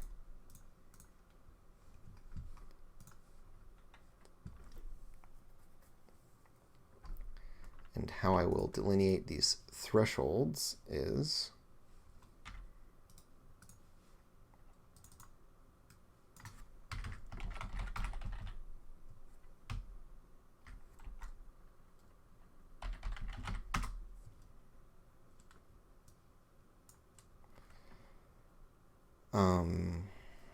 what do I want? I want like a little tiny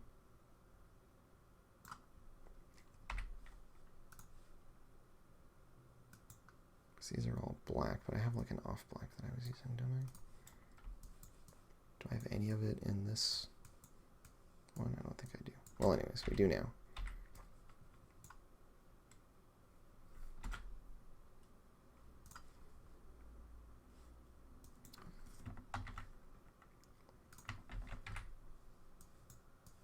And so I just want to have like 1, 2, 3, right? So this is tier 1.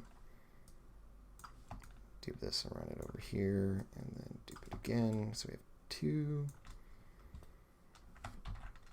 And then dupe this and run it over here. Dupe it again. And because we're duping it as a pair, we can keep the spacing consistent. Like so. Boom. 1, 2, 3.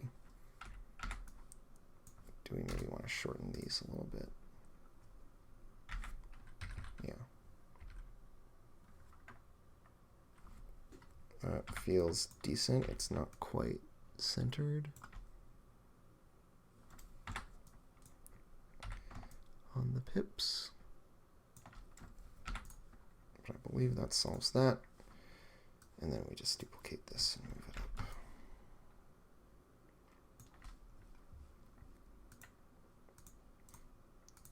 So this one is part of the darkness track, and this one is part of the investigation track. Boom. So now we have some consistency here, and then we have these tracks. They both have sets of thresholds, and those thresholds determine different things. Cool. It's nice to have repeated elements of mechanics in the game that are consistent, so then you don't have a bunch of like piecemeal things. So the fact that there was previously just one track, and now there are two that both use similar mechanics feels good to me. This spacing of the text, though, does not feel good to me.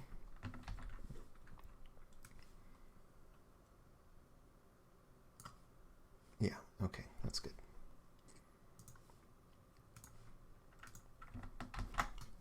Details, they matter. Okay. So, and then the last, speaking of details, the track can also advance as a consequence during free play between missions at the MC's discretion.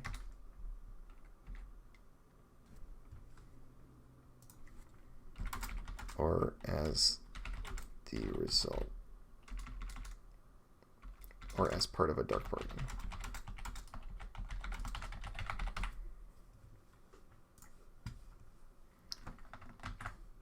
Cool.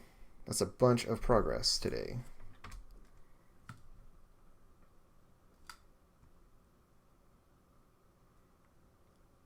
Right, so our end of mission procedure.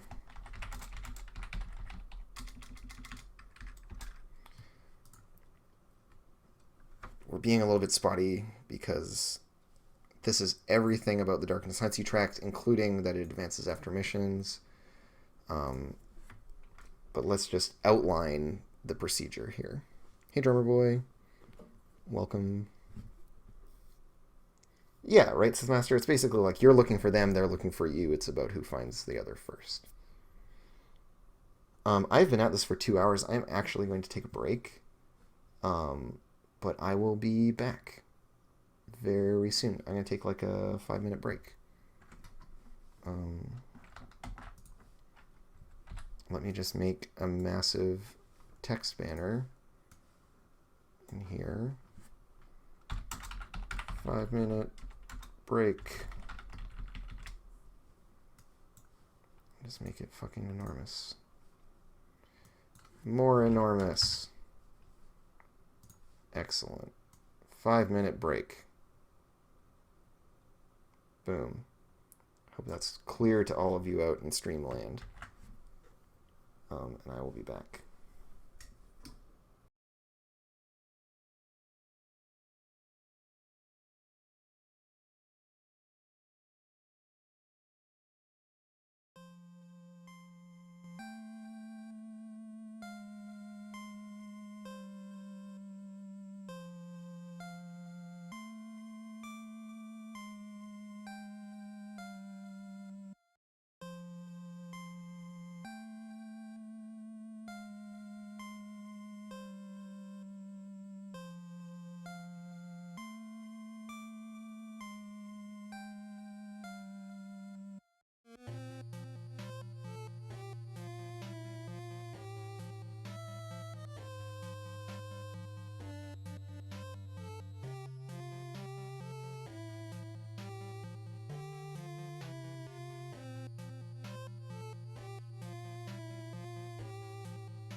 Okay, hello. I'm back. It was probably less than 5 minutes, honestly.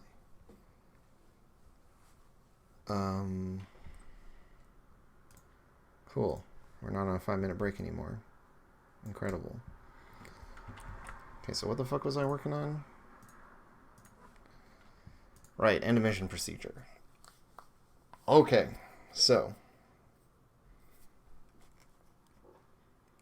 when we complete a mission, what happens?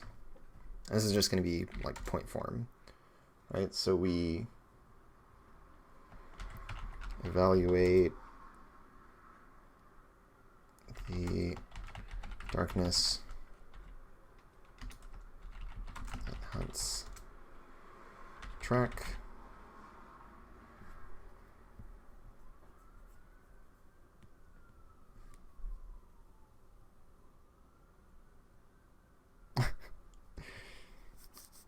I make other lame production mistakes. Don't worry, drummer boy. There's no shortage of examples of me screwing up production. It's like really hard to do a thing and then also manage the broadcasting of you doing the thing. It's a like big waste of your mental space, essentially. So we evaluate all the stuff relating to the track, right? So we advance it based on our little questionnaire here, right? Of the darkness's agenda moving forward, someone fell to darkness, the crew came closer to its destiny, and the one segment that we get always by default. Cool.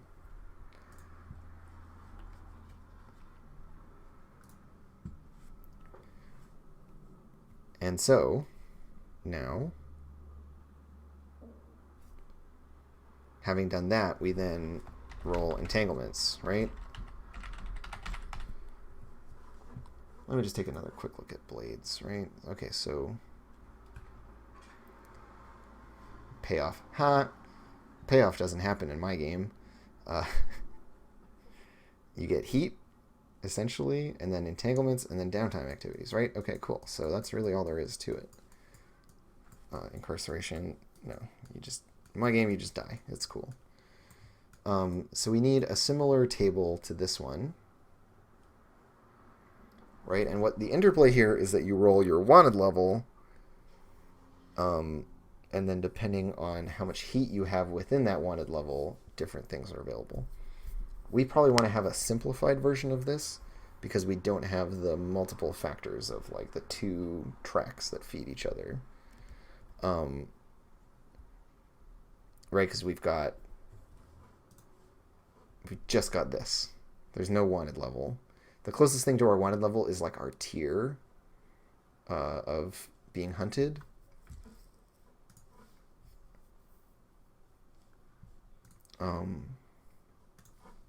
So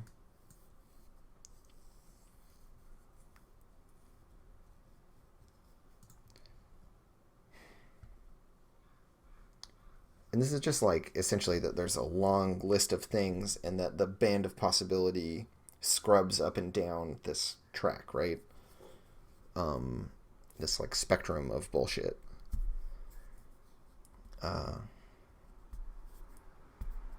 Do we want to have that same spectrum of bullshit? I think we do. I think we want to have a way of showing the like higher stakes nature of the different tiers of the darkness, being close. So cool. We're gonna roll entanglements.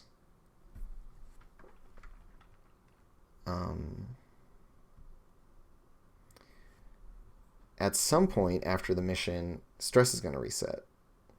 Where does that happen? Right? This is actually a really important question in sequencing because we have the entanglement to deal with. I think it happens immediately.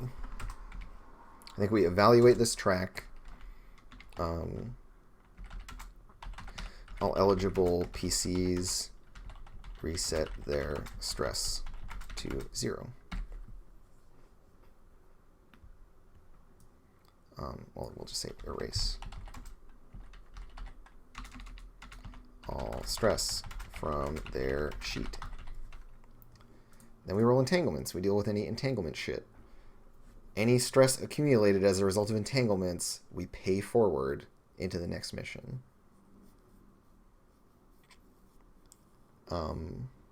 Which I think is reasonable. We then roll entanglements. Roll entanglements. Play out the consequences thereof.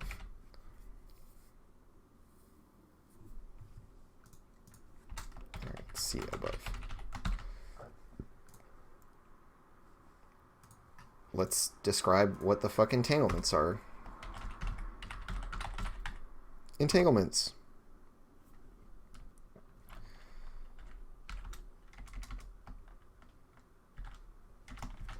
After a mission, the crew will roll entanglements. Roll for entanglements.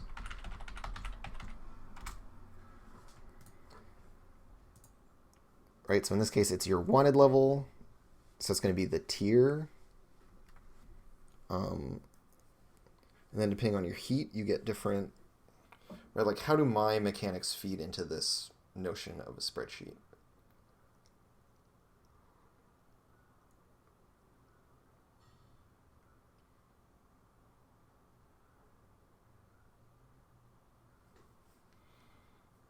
I'm trying to like map so we could have the number of pips define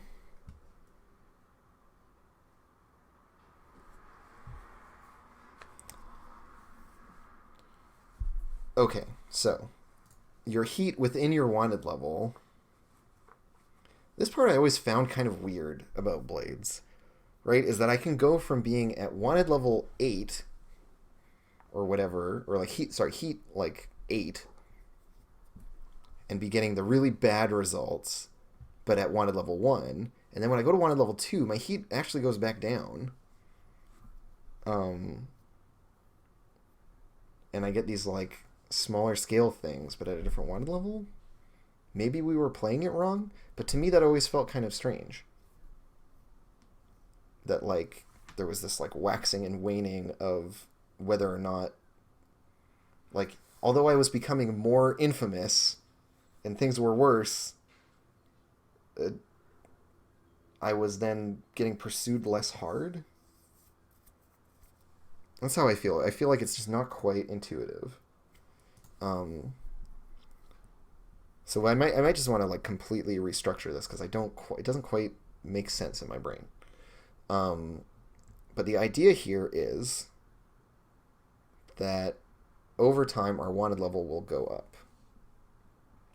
But what actually changes the severity of the consequences is our heat.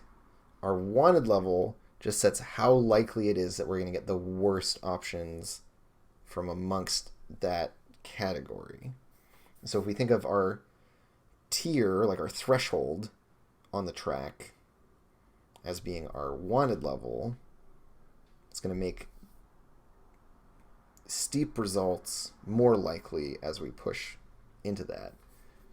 But then because for ours, that is directly related to how full the thing is, right? It means I can never be at heat 0 to 3 or equivalent in the chart. I would never be here and rolling more than 1 die. And then I would never be here and rolling more than 2 dice, and I would never be here and rolling less than 3 dice.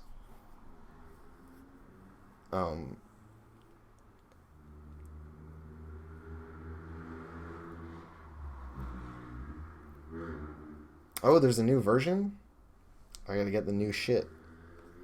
If someone wants to like fire me a little update on what changed about entanglements, because yeah, maybe he just like addressed my feelings that I'm describing here on this outdated tech. But if someone wants to like link me to where they're seeing this or whatever, that would be useful. So how I feel about it is that I want, really, in terms of this list, I actually want our tier to correspond to the heat levels here. And then in terms of what sets the number of dice that we roll, that's the real question. If we want to, it could just be that it gets like way worse. Right? Because like here at heat 0 to 3, assuming that our wanted level scales from 1 to 2 to 3, right? When we're rolling one die on this chart, it's like there's an even chance of any of these things happening. No, that's not true. There's a 50% chance of this happening, a 33% chance of this happening, and a whatever it is, like 12% chance or 16% chance of this happening.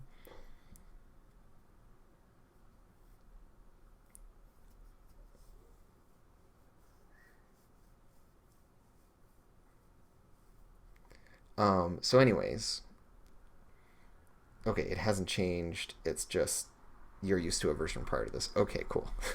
I was like really flipping out for a second. So yeah, what is notable here, right, is that 50% of the time the least nasty thing happens if you're only rolling one die. As you start rolling more dice, right, the bad result being on a 6 means that that's like more common when we're taking the highest die, rolling more dice. Don't worry about Sith Master. It's just my confusion. So just to like get my head around what's going on here with the dice, right? So we are most likely to roll these more chill things so long as we are rolling less dice. And then as the number of dice increase, we are more likely to hit these high results. The results are then bumped into categories of least severe to most severe. I think it is reasonable to just run it as a linear track where like in this first thing we're rolling one die, in the second one we're rolling 2, and the third one we're rolling 3. It's just like we're always biasing heavily towards more severe shit on this table. Although it kind of means that we are less likely to get these, like we're just never going to see the 1 to 3 result. I mean, that's never is a long time. Like it's going to come up, but it's going to come up very infrequently. I also need to generate this table and all of the shit that goes in it, which is a significant amount of work. Some of these are shared across multiple ones or are like transformations of each other, so it might not be such a big deal as that.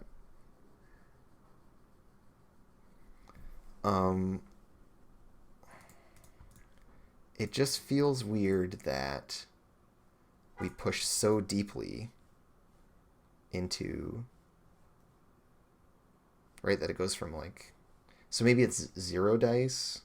That's even more extreme, right? 0 dice, 1 die, 2 dice would be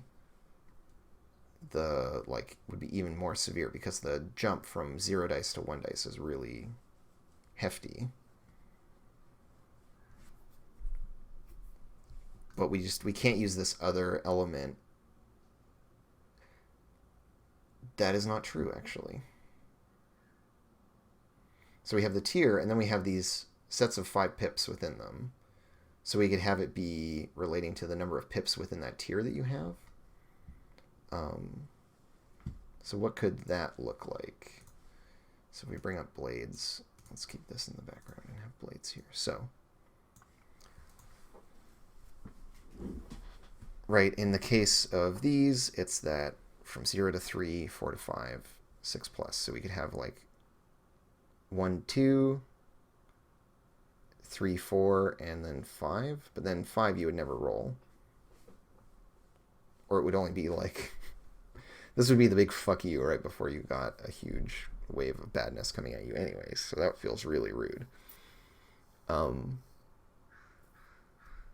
So... already I see one caveat I would like to add. After a mission, the crew will roll for entanglements. I don't want this to actually be true if this fills at the end of the mission.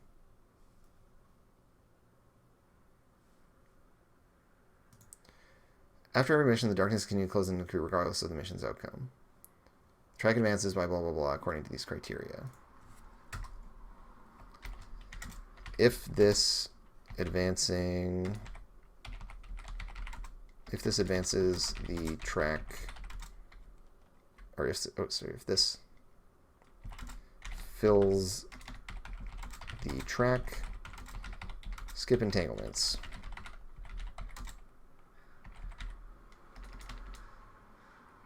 For this mission. Because it's just too rude otherwise. It's just like, bad shit happens. And then, guess what more bad shit happens? Alright, and here's the old version of entanglements being linked. Yeah, it was like more split up. Right? And so here's a great example of stuff being brought into line with this kind of thing I was talking about like Unity, right? Like this version preserves the unity of in Blades you roll dice and things happen when you have a 1 to 3, a 4 5, or a 6. Whereas in the previous version it was like on a 1 this happens, on a 2 this happens, on a 3 this happens, on a 4 this happens, on a 5 this happens. So this is nice. To just keep the like mechanical unity of the game. It feels much cleaner in terms of like the game as a product. The game is more consistent with how it handles its mechanics, which I really appreciate. I feel good about including this. Some of you people might disagree with this choice, I think, but I want to do it that way.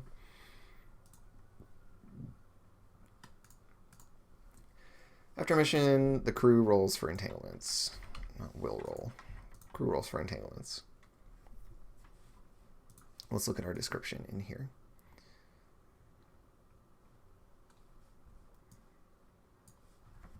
The GM generates an entanglement for the crew using the list below. Find the column that matches the crew's current heat level, then roll a number of dice equal to the 1 level, and use the result of the roll to select which sort of entanglement manifests.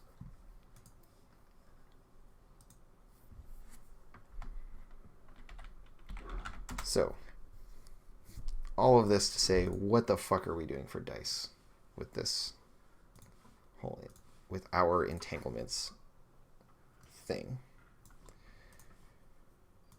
So it's going to have something to do with the tier. I think the tier sets the types of consequences we have, and then the number of dice we roll.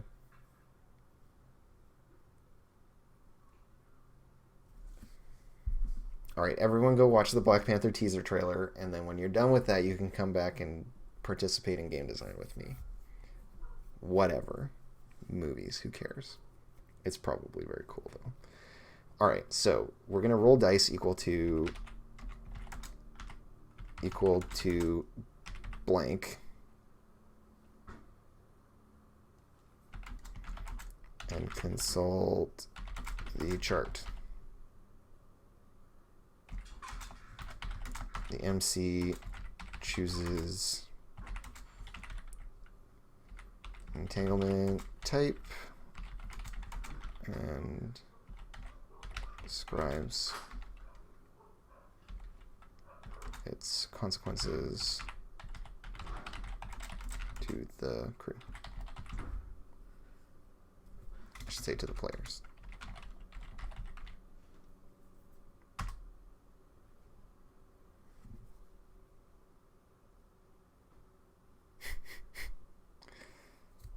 No, like, I get it, Mads. I get that movie is, like, important, and that representation is very, very important. And if there is ever a movie about, like, trans people that isn't garbage, I'll get really hyped about it, and, you know, it'll resonate with me in a special, magical way. I don't think the Black Panther is a magical girl, though. It's a very different kind of fiction. So I don't quite know how we want to make these dice work, but I can plot out our little entanglement thing here. So it's like tier 1, tier 2, tier 3, and then we have 1 to 3 results. 4, 5,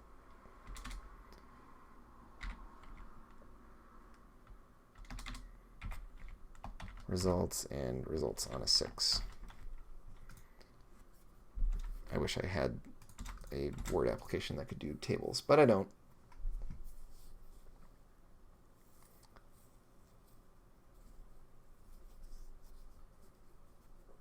And yeah, Mads, that's not me like whinging or anything. I'm just saying like I get that it's important. I'm not trying to like turn this into let's talk about me and complain about my problems by any means. So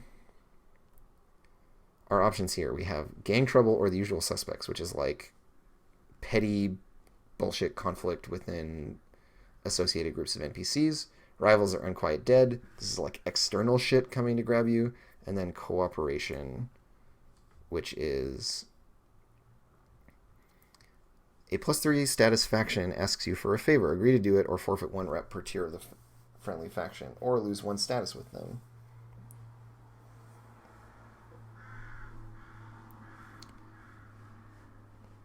And these things are worse as they go up, right?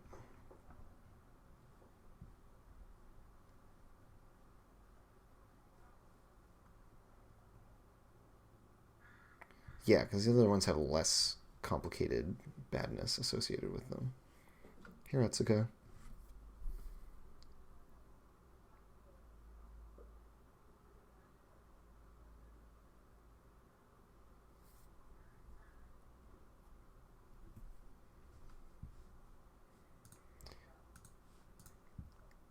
And then, what's the other one in there? Rivals are unquiet dead, that's right. Neutral faction throws their weight around. So, like, a lot of these have to do with, like, the rep game and the numbers games. Different, like, faction stuff. We want to be more in this vein of unquiet dead, right? A rogue spirit is drawn to you. Perhaps it's a past victim.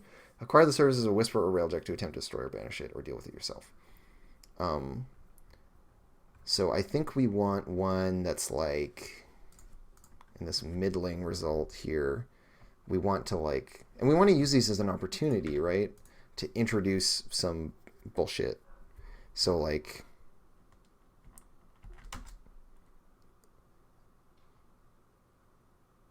this one could be something like what is it? A champion of darkness appears. So it's just like we like introduce a baddie who kind of does some stuff.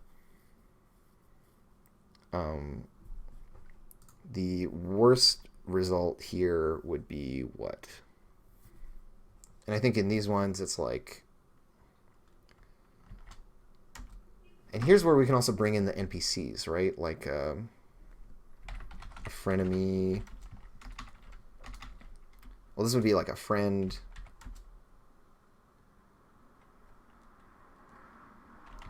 False victim. Right?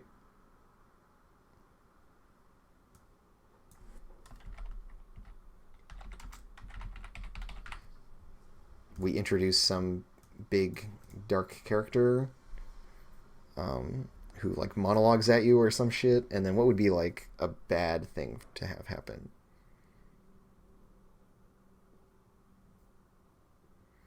I think this one is, yeah, like a frenemy acts against you.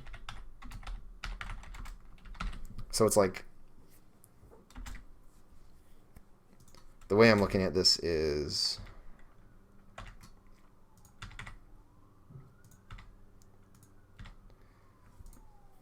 right, a friend falls victim. This is like something bad happens to someone you know, but it's, you know, whatever, you can deal with it. This is like a mid-tier bad thing, but it's very passive. It's just that they show themselves. It's not that they act against you. And if someone is actually acting against you, it's a mundane thing. It's just one of your frenemies. And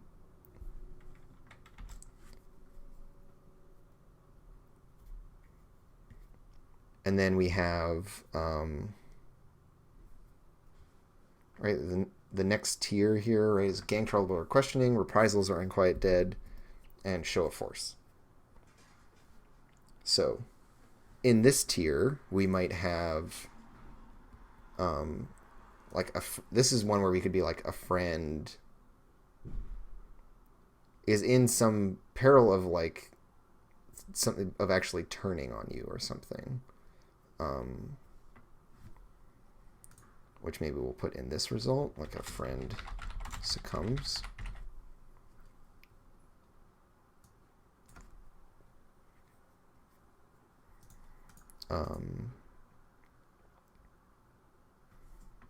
We could put a frenemy acts against you.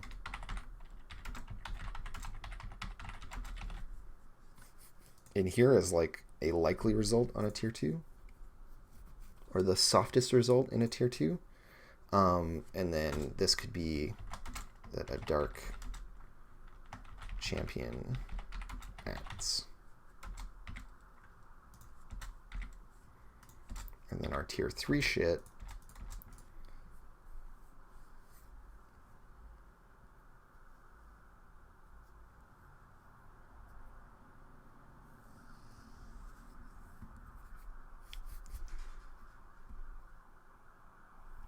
and I like the idea of these all being like, of like generating additional fiction first and foremost, and like pushing change into the various things. So it's like, this is the softest one where it's like we cue a storyline with one of your friends, right? This is a harder push where it's like someone actually acts against you. This is we add a new character. So this is like a foreshadowing one. Here we have, again, someone acting against you.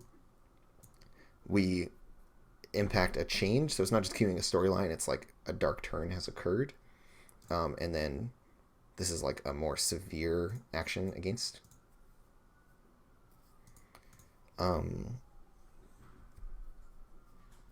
is more likely to have like a cost associated with it. And then for these ones, these are all relating to the fact that like you're about to get found. So I think, yeah, like again, we just migrate our hardest one from the previous set becomes our easiest one on this set. And later we might refine these a little bit more. Right? There are examples of this in this chart where, you know, some of them stick around, or they go from like this one goes from here to here.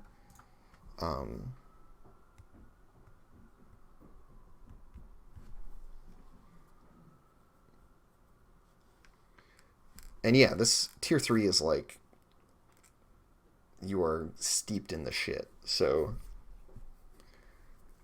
everything needs to be bad. It's like people acting against you.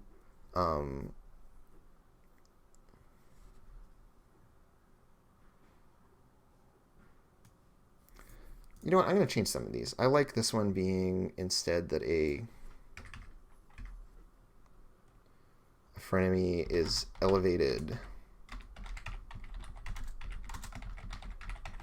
So this is like they turn into being more of a big deal than they were before. Yeah, and as I'm doing this, right, Ringsong88 is there suggesting, yeah, like this basically turns them into one of these nerds. Yeah, I totally like that idea.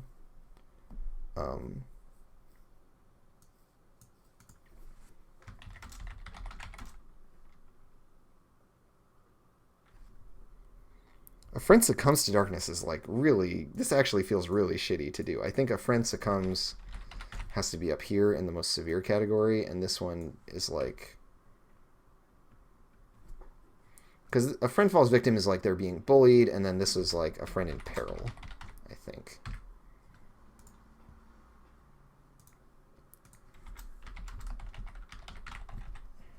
Maybe we move this one to the most severe.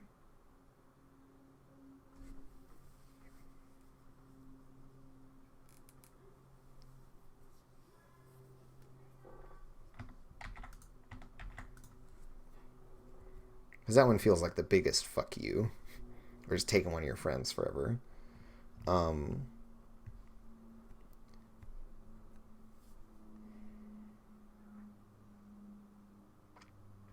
Yeah, and we'll call this one a Dark Infestation. So this is like fucking around with your hideout. This is just like advancing the darkness's agenda. This is fucking around with your friends and contacts, which doesn't necessarily mean the most mechanically, but is like a big hit fictionally, I feel like.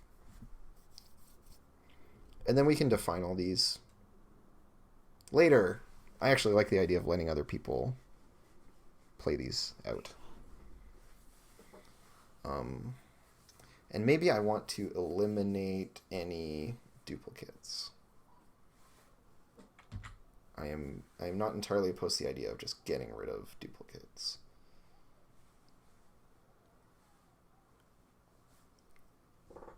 Because right now the only duplicate we have is this one. Now, so we can maybe get rid of it somehow. But also it's a fun one. Yeah, exactly, right. And these all lead into other missions that you could play out pretty comfortably, right? Like a frenemy is elevated by darkness could be about like fighting a creature of darkness. This one can lead into pretty much any mission.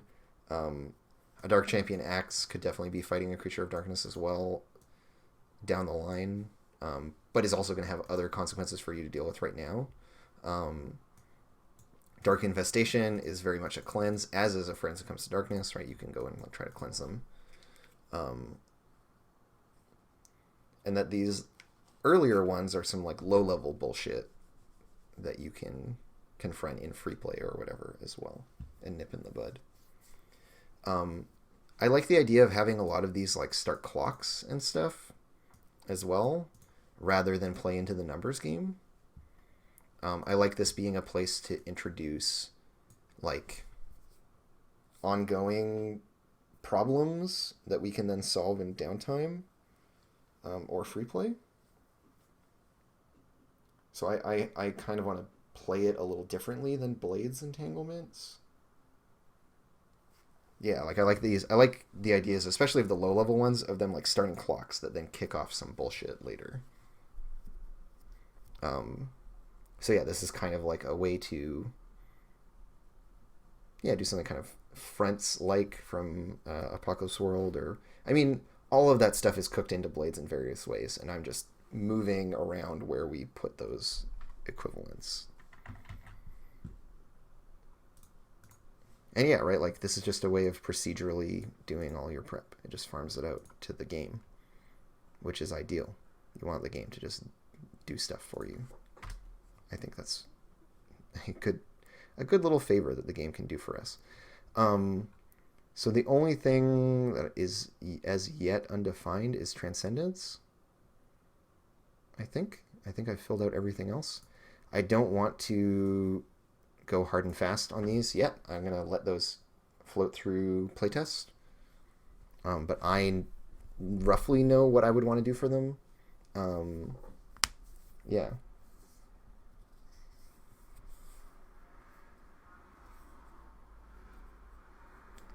Yeah, like Mads, I agree, right? Like the entanglements in Blades don't always feel entangling. These are like, and here's I think the distinction and the way to look at it, right? Is that what John has built here is not like they're called you roll for entanglements, but like the entanglements should already exist fictionally, and then these are just symptoms of them coming up,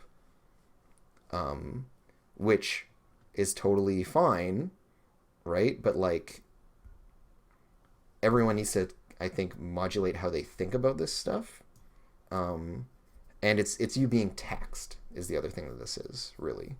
But these work best, I think, when everyone is envisioning the crew, all that stuff from crew creation, right? About like who gave you this upgrade and how did you get this thing. It's like a way of playing those up, but those go unstated a lot. And so I think that contributes to this shit here kind of losing context or falling out of the it falls out of the spotlight really easily. And so I like the idea of having clocks and other ongoing things to represent this type of stuff so that we can point to it at the table, right? We have like a little index card or whatever with a clock on it that shows us what's going on. Right? It's because it's a very big notion, this idea of this massive web of interconnected, interdependent groups. It's a really, really big concept. It's hard to hold that all in your mind at all times.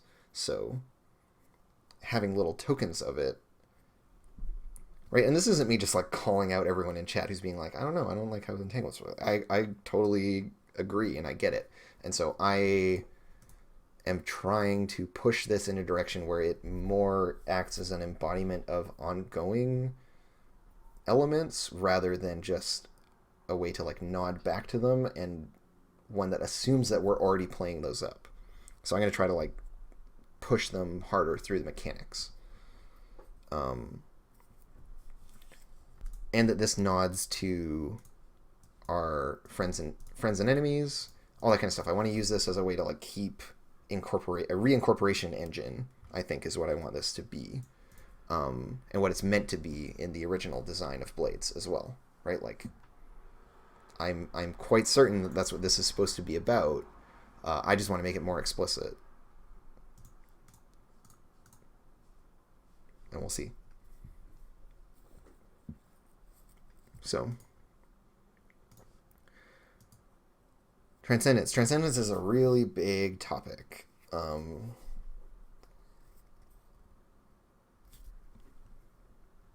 I know that it's important, and I have like these floaty ideas about it, but it's really unstructured and unclear at the moment. One thing I tried just throwing out there in playtest was like, yeah, you just get +1 die to all your shit all the time when you're transcended. I don't know if I entirely like that.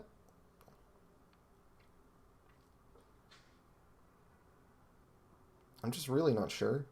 I definitely feel like this needs to be something that informs our effect level, and that's something I wasn't playing up previously.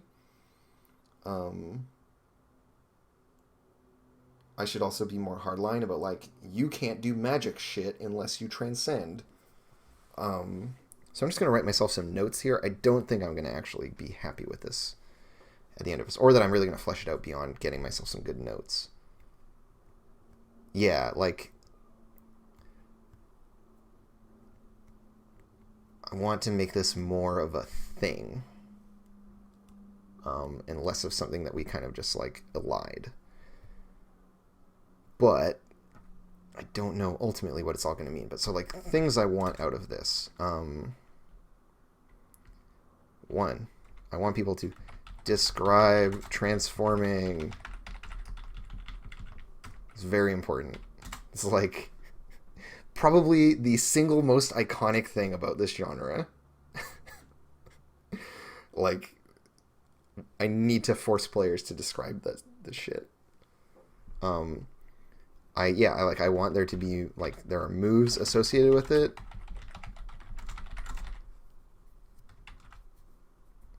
Which like I have some written. I have some stuff for the crew, where they have some abilities that trigger off of being transcendent, and I have some stuff for a very small selection of the playbooks where they actually have some transcendent moves.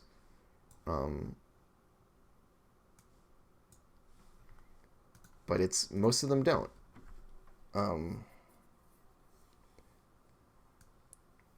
Stuff like the Time Traveler gets reflexes while transformed. The Fusion gets scale while transformed, which is effectively not to be trifled with.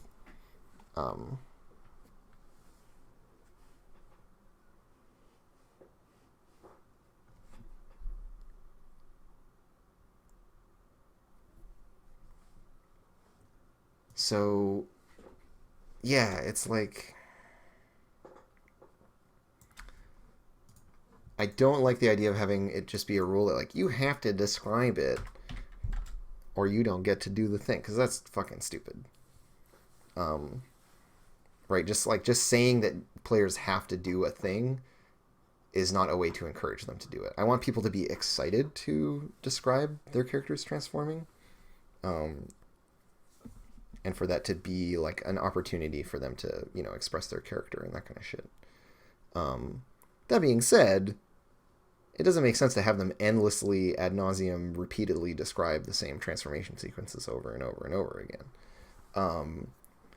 So this is a place to spend links here, right?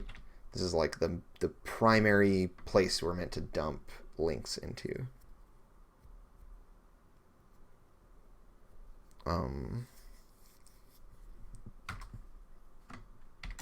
Definitely like mechanics, more dice, definitely more effect,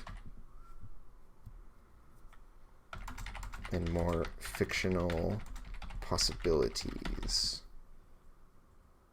right? So like that this include a bunch of permissions for when you are transformed.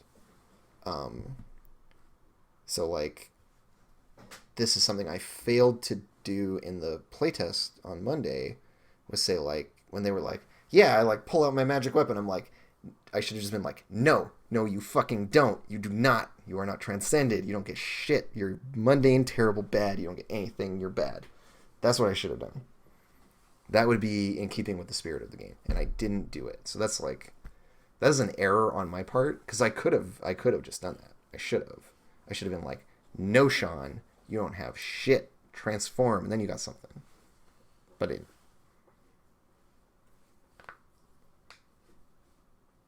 So that's definitely a thing. Right? This effect level, right, is very, very important. And I need to play that more correctly. This is like a big error on my part in terms of my running the game. In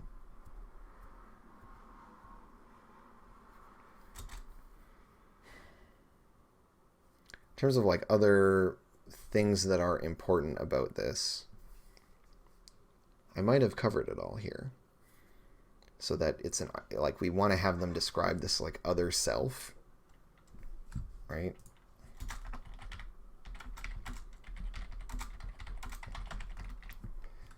Because it's this whole thing, right? It's all about all the gay shit. It's about embodying who you really are, right? This like true expression of self, which our dark, oppressive bullshit society does not permit us to have. So this is like very, very, very, very, very important. And I need to make this more clear to the players. Obviously, mechanics going on with it, right? Like this is how you get the players to want to do it, is this stuff, right? To access these moves, to gain these mechanical benefits, you have to describe yourself transforming. You have to show us, who this character's true self is. More for this, right? Like, why do these links matter? How do they change transcendence? Right, and we included some of this idea of like why these links matter in some of our section about spending links, which is somewhere in here. It's really tough when it's this zoomed in. Yeah, right, so anytime a link is spent, describe how your relationship with that character is giving you strength here in the moment. This may not seem like much, but it's actually really important to the game. Right? This is like the power of friendship rule, right? You have to tell us about why the power of your friendship matters. Why is it making you stronger?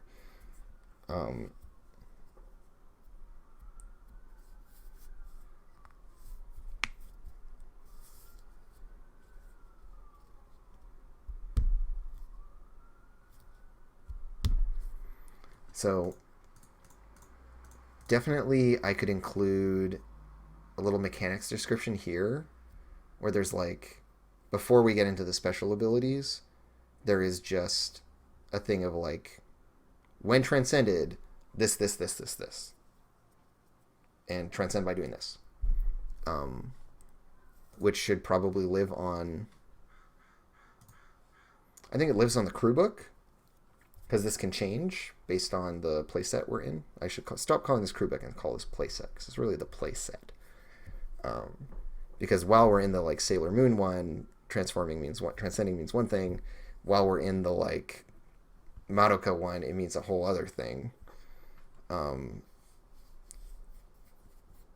It has a much darker connotation there versus other places. Stuff like that. So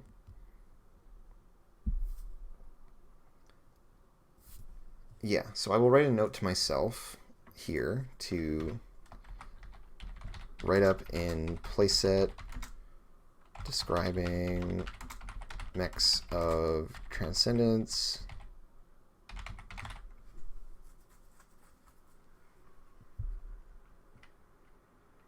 and requirements.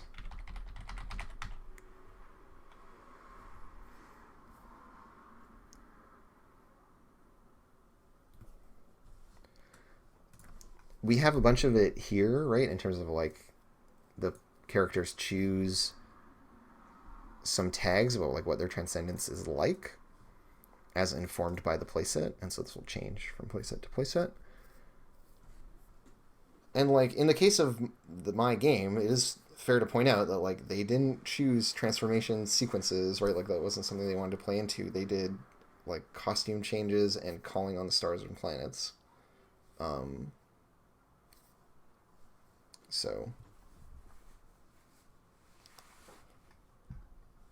So they weren't like being totally bullshit with regards to paying due credit to the fiction, because those, based on what they defined in their crew creation, they were true to the stuff. So I definitely lay it mostly at my own feet of needing to like better enforce stuff and put it more clearly in the playset. This is what transcendence means. This is, y'all have a move for when you transcend. Which one do you pick? Why? Blah, blah, blah. Right, so I want to have a write-up in the playset describing the mechanics of transcendence and its requirements. Because if I don't give the players this, then I can't expect them to follow this procedure. So this is something for next time. And given that this coming Monday we aren't playing, I have time again on next Friday on my next design session to really drill deep into this. Because I gotta get this. This is like the main reason I haven't already released the playtest material. It's like, this needs to be finished. This is so important. But I'm just really not sure how it's supposed to work. So this is something I'm thinking on for next time. I think I'm going to wrap up just because I'm getting tired. The creative juice is running out. So if y'all are interested in playtesting, I will be making it available by way of my Twitter. My Twitter is @CommutingCrow. For those of you not watching me live on Twitch, follow me on twitch.tv/actualfactual. But I imagine if you don't already do those things, you probably will never see this. So that's cool.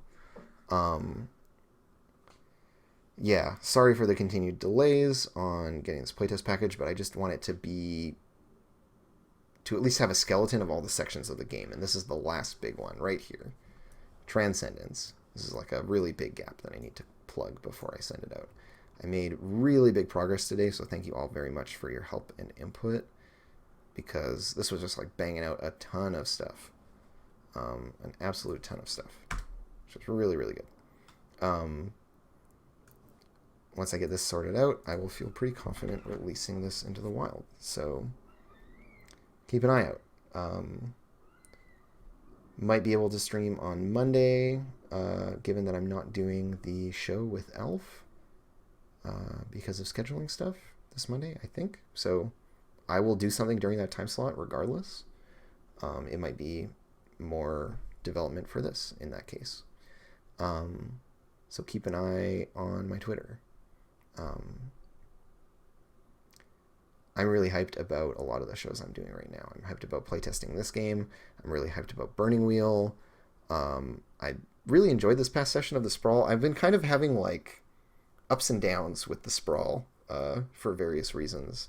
But I'm still really into like the setting and the world and stuff that we've created. I occasionally run into like frustrating bits with the mechanics, but it's been really good too. So like generally RPGs are good vibes right now. And then last night I also started a Blades in the Dark game with some like in-person friends of mine that I am in a group with. And this is like the second game that they have ever played, because we did Monster Hearts and then this. And one of my little fledgling role players is taking on the mantle of GMing. So they're doing all that stuff. And it's going to be, it's a little bit bumpy, but they're figuring it out. And it's really cool to be part of that process happening as well. So I've just been getting all the good roleplay vibes lately. And so, yeah, I feel a lot more confident going into the next playtest, having done this kind of like post-mortem of the first part of it. And it was so very helpful to actually playtest stuff. It almost made me feel like I should have done it a little sooner, because it would have made a lot of things more clear, but